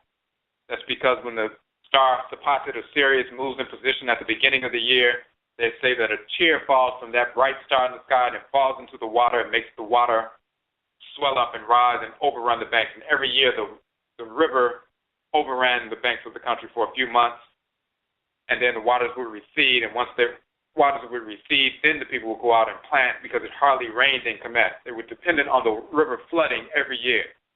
It was a flood plan. And then once the water receded, after a few months, then the people would go out and plant in the fertile soil, and then months later they would have a great harvest. Their whole economy was dependent on that river overrunning the banks every year, or else there would be famine. And there were a few cases over the course of thousands of years that there were famines where the river did not rise, and people were starving and everything else. And there's the famine stela, where they talk about the river hadn't risen in 7 years. And then the king sends his representative to go down to the south, to go to the shrine of Kunuemu, the some divinity in the south, and find out, hey, what's going on? How come you haven't allowed the river to begin to expand and swell and bring us abundance? And Kunwemu says that you have not been paying attention. You have not been honoring the divinities. The shrines have fallen in disrepair. You've gotten out of harmony with divine order, and therefore the river has not come forward, and the spirit of the river has not expanded. And then once they made the offerings and got back in harmony with divine order, Kunwemu allowed Hapi to move forward and expand, and the abundance was brought back to the people. So what we're talking about is Muhatmet, the waters of the northern Nile. It's also called Sarem, the sanctuary of the divine teardrop. When that divine teardrop falls, the river swells, overruns the country. So Muhatmet brings Sarem, and Sarem becomes corrupted into Salem, saying Muhammad brings Salem instead of Muhatmet brings Sarem, the divine sanctuary of the divine tear. They say Muhammad brought Salem or Islam. We don't have a L in ancient Khmer. We have a rolling R that was translated as an L with foreign languages.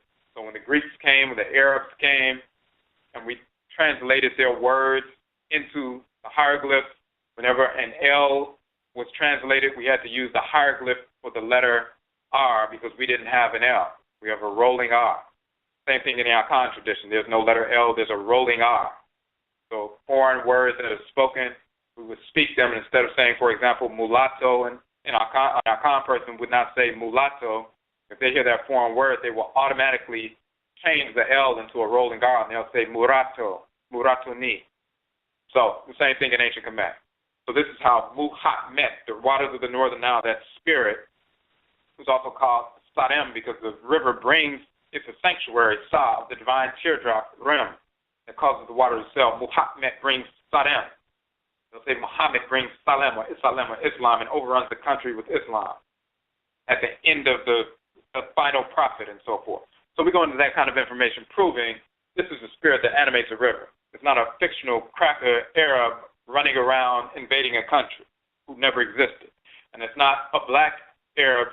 Some idiots are trying to say that Muhammad was black and Islam is an ancient tradition, Ma'adik Islam. That's total nonsense. And they're deliberately lying about, you have a number of individuals, not just Wesley Muhammad, which is one of them, but then you have a number of individuals trying to recast Islam as an ancient tradition. They know they're lying, and they're lying deliberately. What has happened, of course, is recently, over the past 10+ years, so many people have found out that Muhammad is a fictional character based on our work, as well as Walter Williams and other people who put this information out and began to spread it, via the internet. When people have access to Google and everything. 15 years ago, there was no Google. So somebody's putting information out and talking crazy. Some people would have to, go to libraries physically and go sit down and try to study, or sometimes they would just listen to what people have to say. Now, as soon as somebody says, hey, Muhammad was a great so-and-so, the first thing somebody will do will pull out their cell phone and Google Muhammad. Did Muhammad exist? And they'll have all these websites proving that Muhammad didn't exist. So they see that they're losing relevance. They're losing membership. People are not rushing to the Nation of Islam or any other Islamic group. They're running away from that nonsense. They're running away from Hebrewism. They're running away from 5%ism. They're running away from Nubianism. They're running away from all forms of Christianity, including pseudo-Afrocentric forms of Christianity. Our people are leaving that nonsense in droves. And they're ridiculing that nonsense. They're clowning it now. They don't have any respect for it, and that's a good thing. They're leaving moorishism. They're leaving extraterrestrialism. They're leaving atheism and humanism and so-called universalism. They're rejecting all of that foolishness, and they're coming back to real tradition. So they're trying to maintain their quote-unquote relevance. They were never really relevant, but trying to maintain some semblance of relevance. They began to try to parasitically leech upon ancient Kemet, because they know people are studying ancient Kemet. They know people are studying Khanit. They also know that people are studying the Yoruba tradition and Akan and so forth.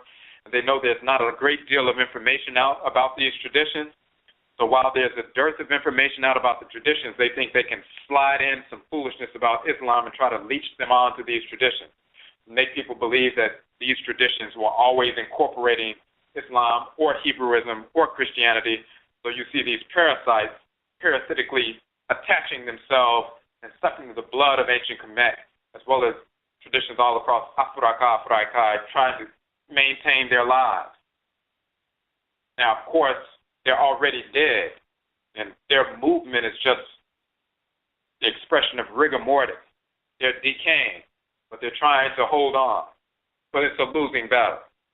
But they're going to continue until they're totally, exposed and that nonsense is eradicated, which is already happening. But we should expect that to continue. But the key is we have real information. And just like we exposed Muhammad never existed, there was no black Muhammad, there was no white Muhammad, there was no Muhammad. Allah is a fictional character, no matter what anybody says. Same thing with Yahweh, same thing with all the biblical characters, the same thing with Buddha and Brahman and these various characters that people have been trying to put forward. They were trying to make Buddha an ancient black man. Just because black people migrated into India, that doesn't mean Buddha existed. Buddha is a corruption of the divinity Ptah, and Ptah is the force that animates the inner core of Earth. He's not a human being that was walking around in India.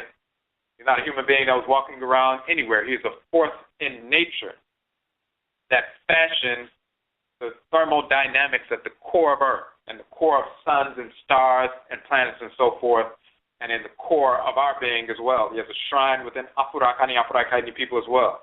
This is who Ptah is. And they corrupted Ptah into Buddha and took his functions and added them to that. And then Negroes try to blacken up the fake character, no different than trying to make Santa Claus black and the elves, and then they want to be, North Pole Elvelites like Hebrew Israelites. I mean, this is what's happening with our people. This is the insanity that's taking place within our population. Manufacturing bloodlines to cartoon characters. It's no different than manufacturing a bloodline to Mickey Mouse or the Tooth Fairy or Santa's elves or whatever. It's nonsensical. So we show that kind of information. Muhammad is just one example. We show the same with Moses, with Aaron, with Abraham, Isaac, Ishmael, all these various characters in the context of the cosmology. So we prove it, not just linguistically, but also cosmologically. Who are these divinities in the cosmology? And they still manifest that way today. We don't just talk about, Muhammad sounds like Muhammad, and Muhammad is a force in nature that the people dealt with. It's in the cosmology you can study, and people who still practice traditional religion still deal with that force in nature in creation, in ancient Kemet as well as in the Akan tradition. Still that same river divinity, that force that still possesses people. So we never stop dealing with that force in nature. And the same is true of the various forces in nature that these, the whites and their offspring, of course, corrupted deliberately with full knowledge, deliberately corrupting them and manufacturing characters and making people believe these characters actually existed, and then Negroes latching on to these fictional cartoon characters and then making them black to try to make themselves feel good.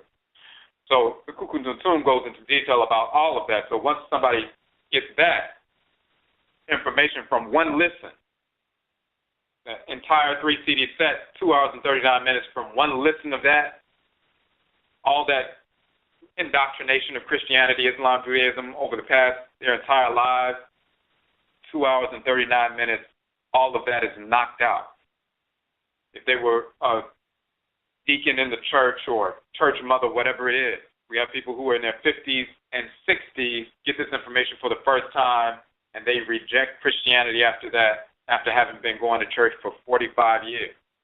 So we knocked that out. We removed that as an option because it was never really an option. We destroy that. We eviscerate the fake religion and ground people in the knowledge of the nature and function of the Supreme Being, the Nananoman Samantha, the ancestors of the ancestors, the Abosom, the forces in nature, your own Ka and Kayat, the divinity force within you, and the divine living energy within you.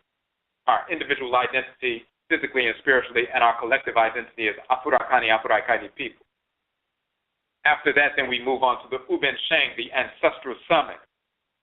And it talks about the nature and function of our ritual practices and their validity based on their functionality. So we talk about the nature and function of libation, the nature and function of ritual prayer, the nature and function of ritual song, ritual dance, ancestral and deity possession, ancestral and deity communication, nature worship, idol worship, our names, ancestral names rooted in the names of divinities and so forth, our ancestral languages, shrines, talismans, amulets, giving offerings, all these various things. Divine law, divine hate. We go into detail about all these ritual practices that we engage in and their functionality. Whenever we engage in a ritual practice, we are receiving, processing, and transmitting energy, or tumi, divine power, in a measurable or quantifiable fashion for a specific purpose.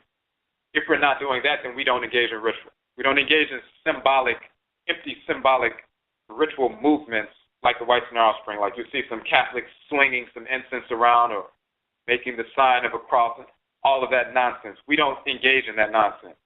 Any ritual dance move, we're wielding energy and moving energy in a certain fashion. Any ritual prayer, we're using the provocatory language, the sound vibrations, specific configurations of sound vibrations to provoke the energy of an abosom, provoke the energy of the Unsamanfo, to provoke the Supreme Being so we can receive a response, an energetic response, and a spiritual, intuitive response as well. Anything that we engage in, we talk about, we deal with that. It's a specific transfer of tumi, of energy, and we become informed and empowered by what we are engaged in. So we go into detail about that. So that knocks out all nonsense, all misdefinitions. People try to say, well, these people are primitive or superstitious. No, we knock all of that out. We eradicate that. We eviscerate that and ground people in the functionality of our ancestral religious practice through the Ubin Sheng, the ancestral sun. Then we deal with the Wabo Jida, Patan Samai Atemu.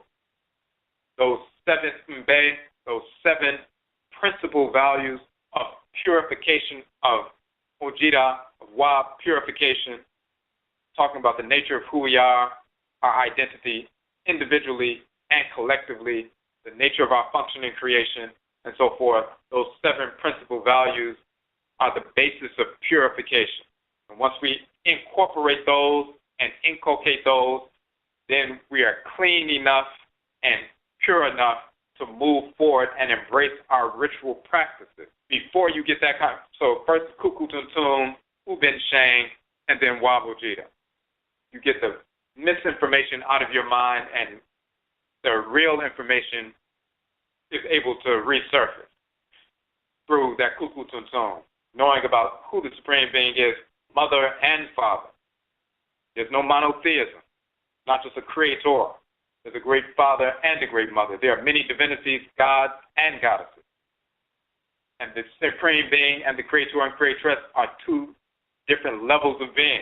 The Creator and Creatress are grandchildren of the Great Mother and the Great Father, Aminet, and Amin, the Supreme Being, called Nyamewa, Nyame, and Akan. And then there are many, many, many goddesses and gods. This is polytheism. Monotheism is idiotic. It is the product of the inferior mind of the Caucasian. They cannot communicate with the forces of nature because the forces in nature will not communicate with them.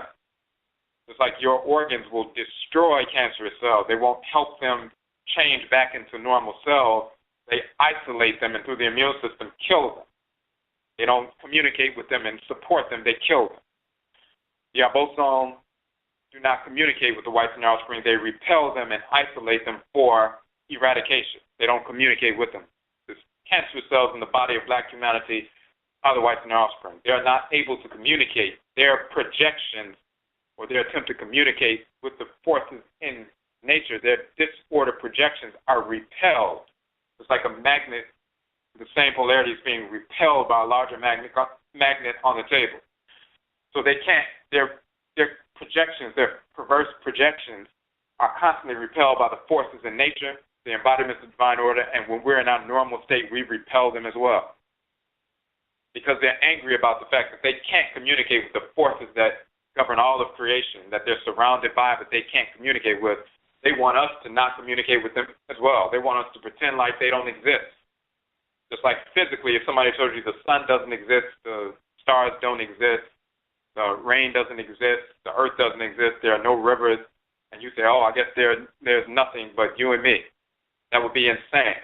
The spirits that animate the sun, stars, and everything else, we're connected to. We can attune to them. They possess us. They communicate with us. The whites and offspring, they can't communicate with them, so they want to make us believe, oh, they don't exist, so just ignore them. All the communications you receive from them, just ignore it. And if you feel something, that's a demon, and just reject it, and just listen to us. That's what they want. So they created monotheism as a political ploy to get us to reject communications we receive from all of nature that surrounds us. Reject all of that and just listen to these perverse, filthy, degenerate crackers. Western crackers, Western Eurasians, and Eastern Eurasians. The Asians are Eastern Eurasians, Europeans are Western Eurasians, pseudo-Native Americans who invaded the Western Hemisphere are simply Eastern Eurasians. They are our enemies as well. They invaded this hemisphere. Our people were already here after we had migrated from Afuraitkaitnut thousands of years before the Western or Eastern Eurasians came into existence. So they just want us to listen to them, so they try to destroy our tradition and try to say it's primitive, superstitious, and all that other nonsense. We crush all of that and tell the truth. Our traditions are real and superior, and anything they have is nonsense. So with the Kukutuntum and Ubin Shane, we prove that. And once people get that into their system, you can never move them from that point on, because they have engaged in reversion. AKYISAN, they've returned to reality, what's encoded within them. Then the Wabojida, the 7 principles of purification, once you incorporate those things, it unifies and crystallizes what you learn through the Kukutuntum, Ubin Shang, and then you can move forward and begin to engage in ritual practice, because you don't have these, false ideas about ritual practice. It's different if somebody said, hey, come to an Akan ritual or come to a Yoruba ritual, we're about to pour libation. And then you go and somebody's pouring libation, and in your mind you're like, oh, they shouldn't be doing that. That's evil. Oh, you shouldn't be doing that. God doesn't like that. Oh, you shouldn't be doing that because you're communicating with demons. Oh, you shouldn't be doing that because idols are wrong. Oh, you have all these foolish ideas that have been forced on you by the whites and their offspring. But when you go through the Kukutuntum and the Ubin Shang and the Wabojida, you purify yourself, and that purification, which can happen within a few days, doesn't take years, doesn't take months, it doesn't take weeks. It can take hours in reality. You're pure enough and have purged yourself enough to move forward and embrace your own ritual practice without those quote-unquote hang-ups. You've rejected that nonsense, so any suggestion that what you are engaging in through reversion is not correct has been obliterated. Now you can move freely. You can go back home, like it says in the text. You can go back and see your home. You can establish an ancestral shrine. You can establish a shrine for your Kra, the divinity that dwells in the head region, and move forward and begin to engage ritually the Abosom and the Nananoman Samapo, the deities and ancestral spirits, aligning with the Supreme Being through the agency of the deities and ancestral spirits without any hindrance. Now you have, on one hand, you study some information, but so there's an intellectual warfare. The whites and offspring have, inculcated within us misinformation, so we have to remove that information. But then you engage spiritually, ritually, so you can come to know and relearn and reconnect consciously with these forces in nature. Not enough to just study about some things and then just, repeat those things. That's where people get hung up.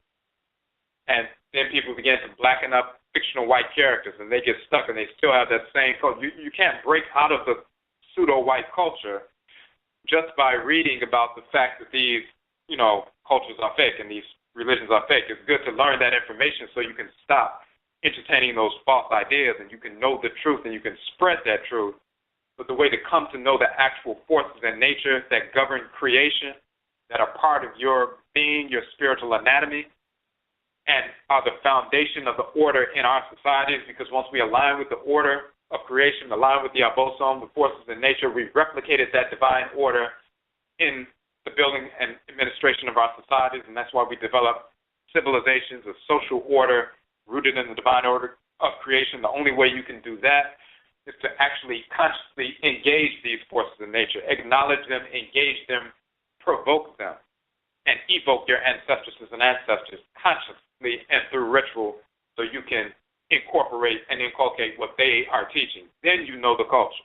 And it comes through your own blood circle. So we establish a shrine to our ancestresses and ancestors and so forth, and our own crowd, the divinity that dwells within us, and move forward in that fashion. And that's why after the Wabojita, the next piece, it says, Nana Som, Afurakani, Afuraitkaitnit, Ancestral Religion. Then you start dealing with actual ritual practice. And then the other steps in the process give more definition and more, refinement to what you are already engaged in. But you deal with the information on one hand externally, but then you deal with the information internally through ritual propagation. All right. So, okay, so we've said a lot. We see some information in the chat room. We see some people who have made some comments. Oh, and by the way, it's 10:53, so we may not go into too much overtime. If you want to listen beyond 11 o'clock, you have 6 minutes and 43 seconds to call in, because if you're just listening online, as soon as 11 o'clock hits, it will cut off online, and the only people who will be able to hear beyond 11 o'clock are the people who are on the phone line. So if you want to listen beyond 11, call in. You call in now. You have 6 minutes and 24 seconds to call in. Call in number 657-383-0635, 657-383-0635. If you have a question or comment on the phone line, of course, you can hit the number 1 and we can connect with you there. Okay, just want to go real quick through these comments. Make sure we didn't miss anything. Question about polar poles. You said, I understand that right is west, is north, up or down. My question is inspired by maps of ancient and present. So, the orientation is that the south is in the front, or quote unquote up, and north is in the back or behind, but also down. And of course, and therefore, when you look in the language of ancient Kemet, of course, the word for right is also the word for west, Ament, and the word for left is also the word for east, which is Aptet. And the only way you can have right and west meaning the same thing is if you're facing south. And then when you're facing south, of course, when you point to the left, you're also pointing to the east. That's the only way you can have that. So the orientation is the south is the front or the top, and the north is the back or down, and south is up. And it also has to do with poles, of course. So you're facing the south pole, you're facing upward, and then you're facing the north pole, you're facing downward. And even when you look at and this is why it's important also to deal with the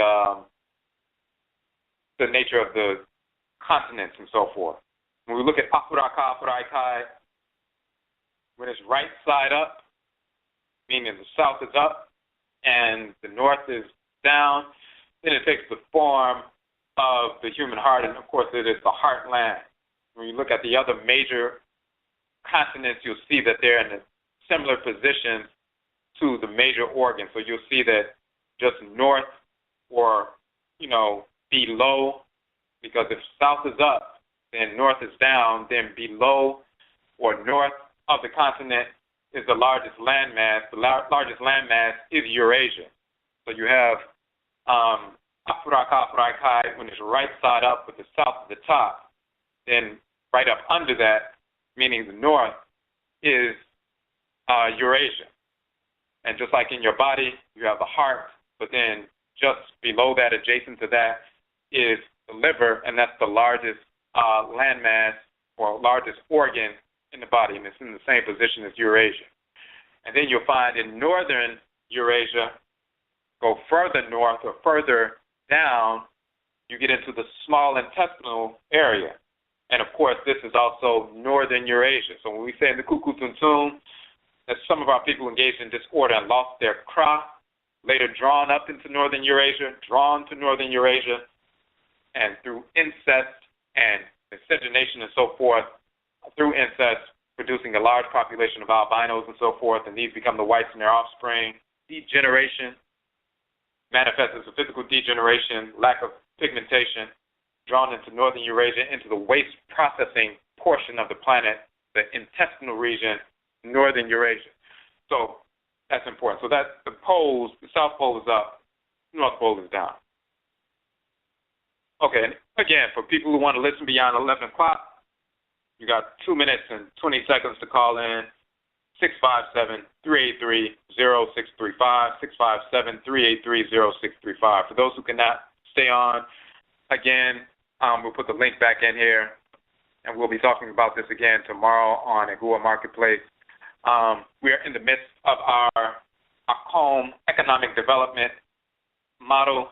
We have, go to the Akan page, you will see that our model is rooted in starving the beast. We take funds away that we waste with the whites and their offspring during the course of a week. We can spend $5 or $10, waste that money on cigarettes or Arizona iced tea or Skittles or Chipotle or whatever it is. We take that money from the whites and their offspring, starve the beast, and reallocate it to one of our businesses. We're targeting one business per week for the next 52 weeks. All those businesses are listed on our Akan page, and we will be adding more businesses on a regular basis. The first business is Nkingu Health. Dr. Afivi Adiro, she's a doctor of naturopathy, does great work healing our people in a natural fashion. So you can starve the beast and direct your funds to her for this week and support that business. We would like for thousands of our people to contribute to that business. Next week could be another business, the week after that.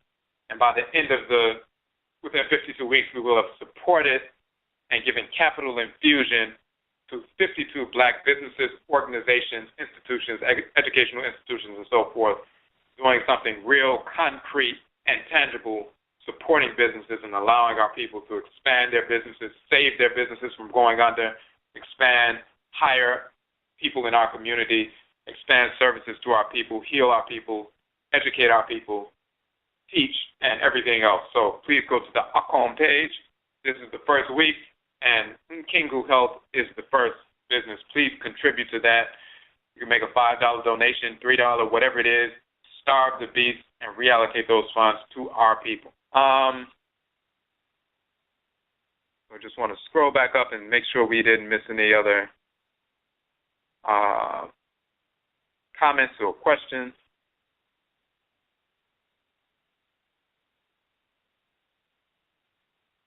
All right. And we're just moving through real quick. Chat room.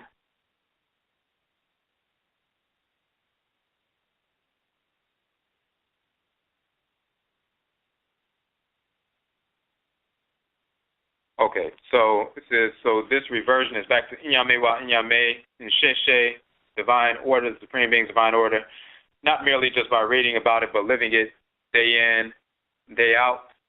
Absolutely. And then there's another question.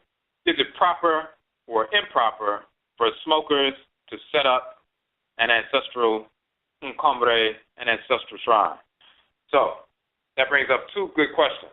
Number one, when you look on our website, as you look through those links, on talking about the curriculum, the self-study curriculum and so forth, you will get to a section that says Akumasa, substance abuse abstinence, and then it says Ankum, ritual method for substance abuse abstinence.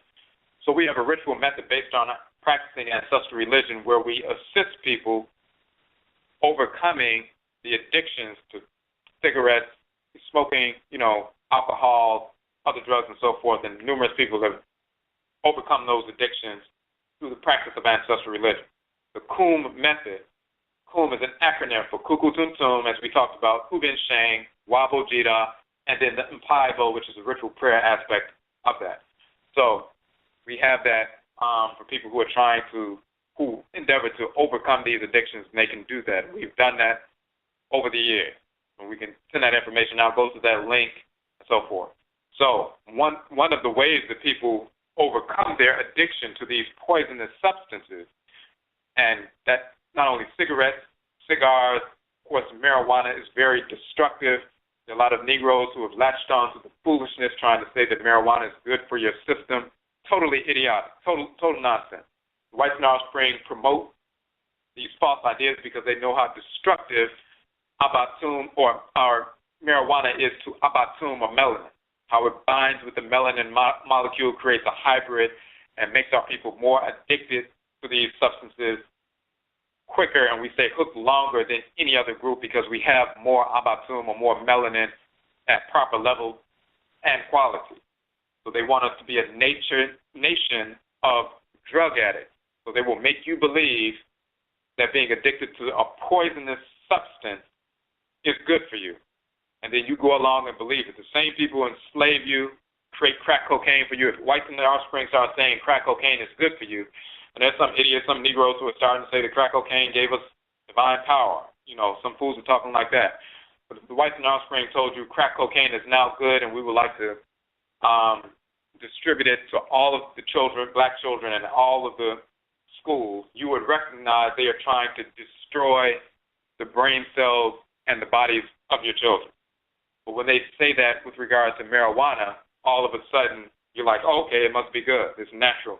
As soon as you put fire to that substance and change its molecular structure, and then you incorporate that smoke and it gets into your lungs, it's destroying lung tissue, but it also widens the synaptic cleft in the brain, the space between neurons, so transmissions slow down. This is why you smoke something and then you become dizzy and so forth.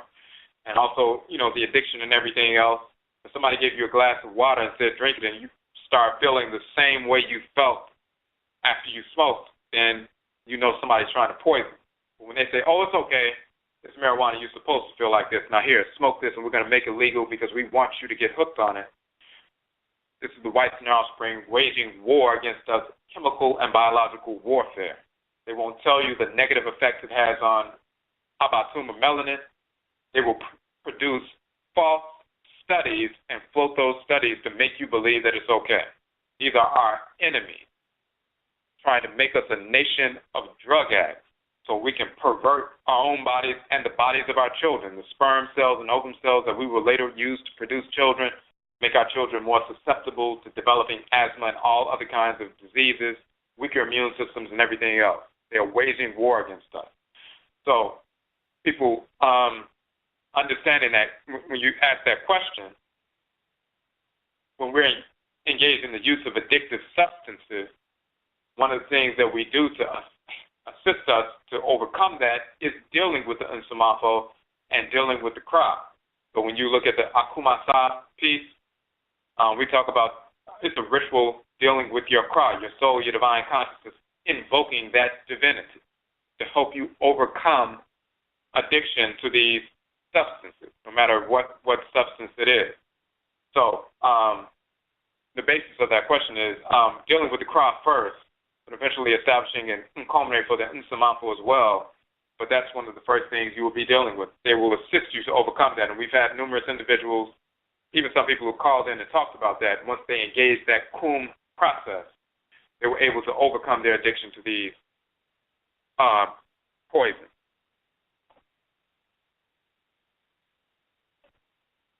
But just in general, like somebody engaging in, you know, disordered behavior, you don't bring disordered behavior to the ancestresses and ancestors and the abosom. You go to them to help you overcome this disordered behavior, whether it's poisoning yourself or engaging in other kinds of lustful activity or malicious activity. If you want to align with divine order, you go to them for assistance to overcome that.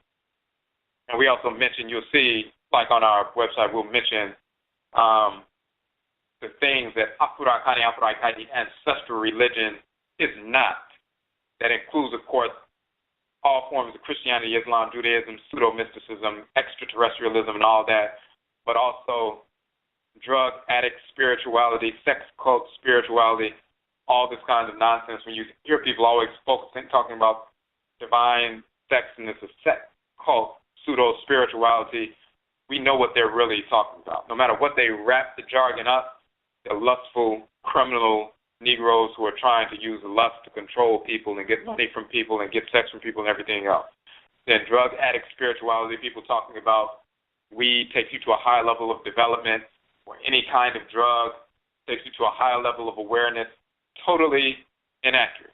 What you're engaged in is lust, misguided desire, perversity, self-destructive behavior. That's all you're doing.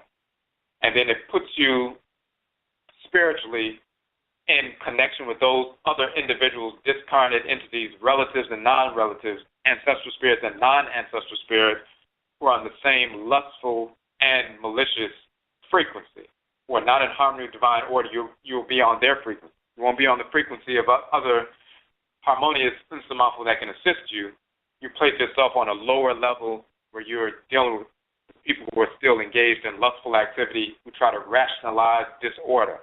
We talked about last night when we were talking about Awuku Set, when people get outside of his energy, outside of the energy of Eshu, Legba Set, Awuku, and they begin to rationalize disorder, and that is the definition of insanity.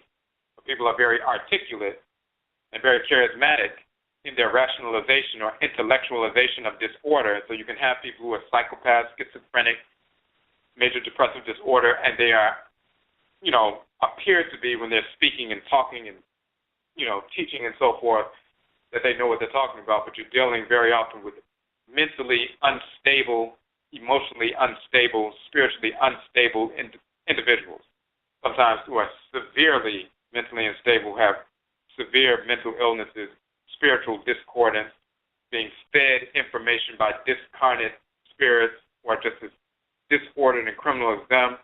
They're on their same frequency, and they stay on their frequency because they're still engaged in self-destructive behavior. And this is going on. So one of the things, when we list the various things that ancestral religion is not, that includes sex, cult, spirituality, drug addict spirituality, and so forth. Okay. So it looks like I think we went through all of the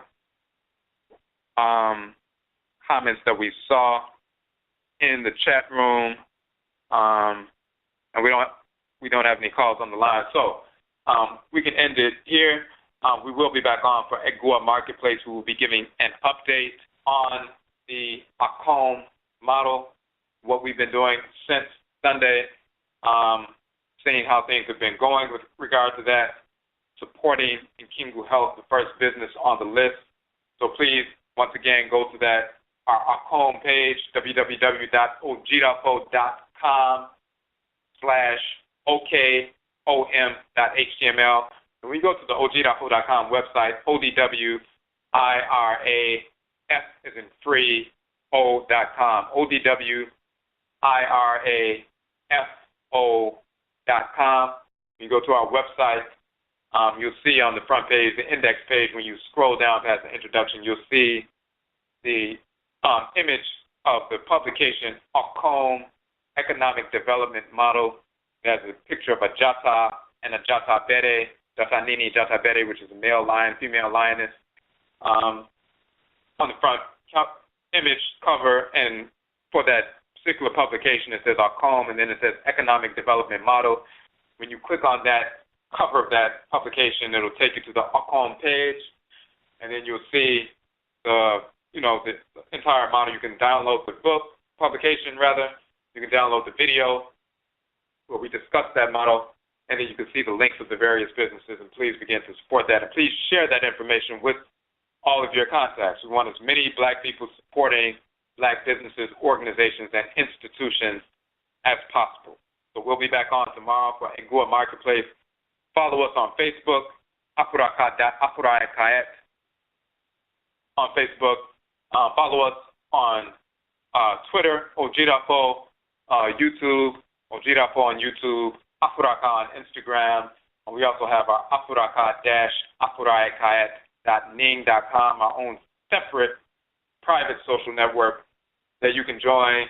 And we post discussions, blogs, videos. People interact with studying the same kind of information, our people around the world. So you can join that as well, separate from Facebook and the other white-owned social media platforms everybody is on. So, of course, we need to have our own social media networks outside of what we're already using with regard to Facebook and Instagram and so forth. So follow us on Facebook and Instagram and those others, as well as you can join ours. When you follow us on ODWIRA, follow us on Blog Talk. You can follow us by clicking on the follow button. Do that so you can, when we send out a mass email, you can get that information on every update, every new publication, and so forth. And of course, we have 16 books to date. All of the ebook versions are free, so you can go to the website and download all of them. The softcover versions we do sell. They range between $8 and $11.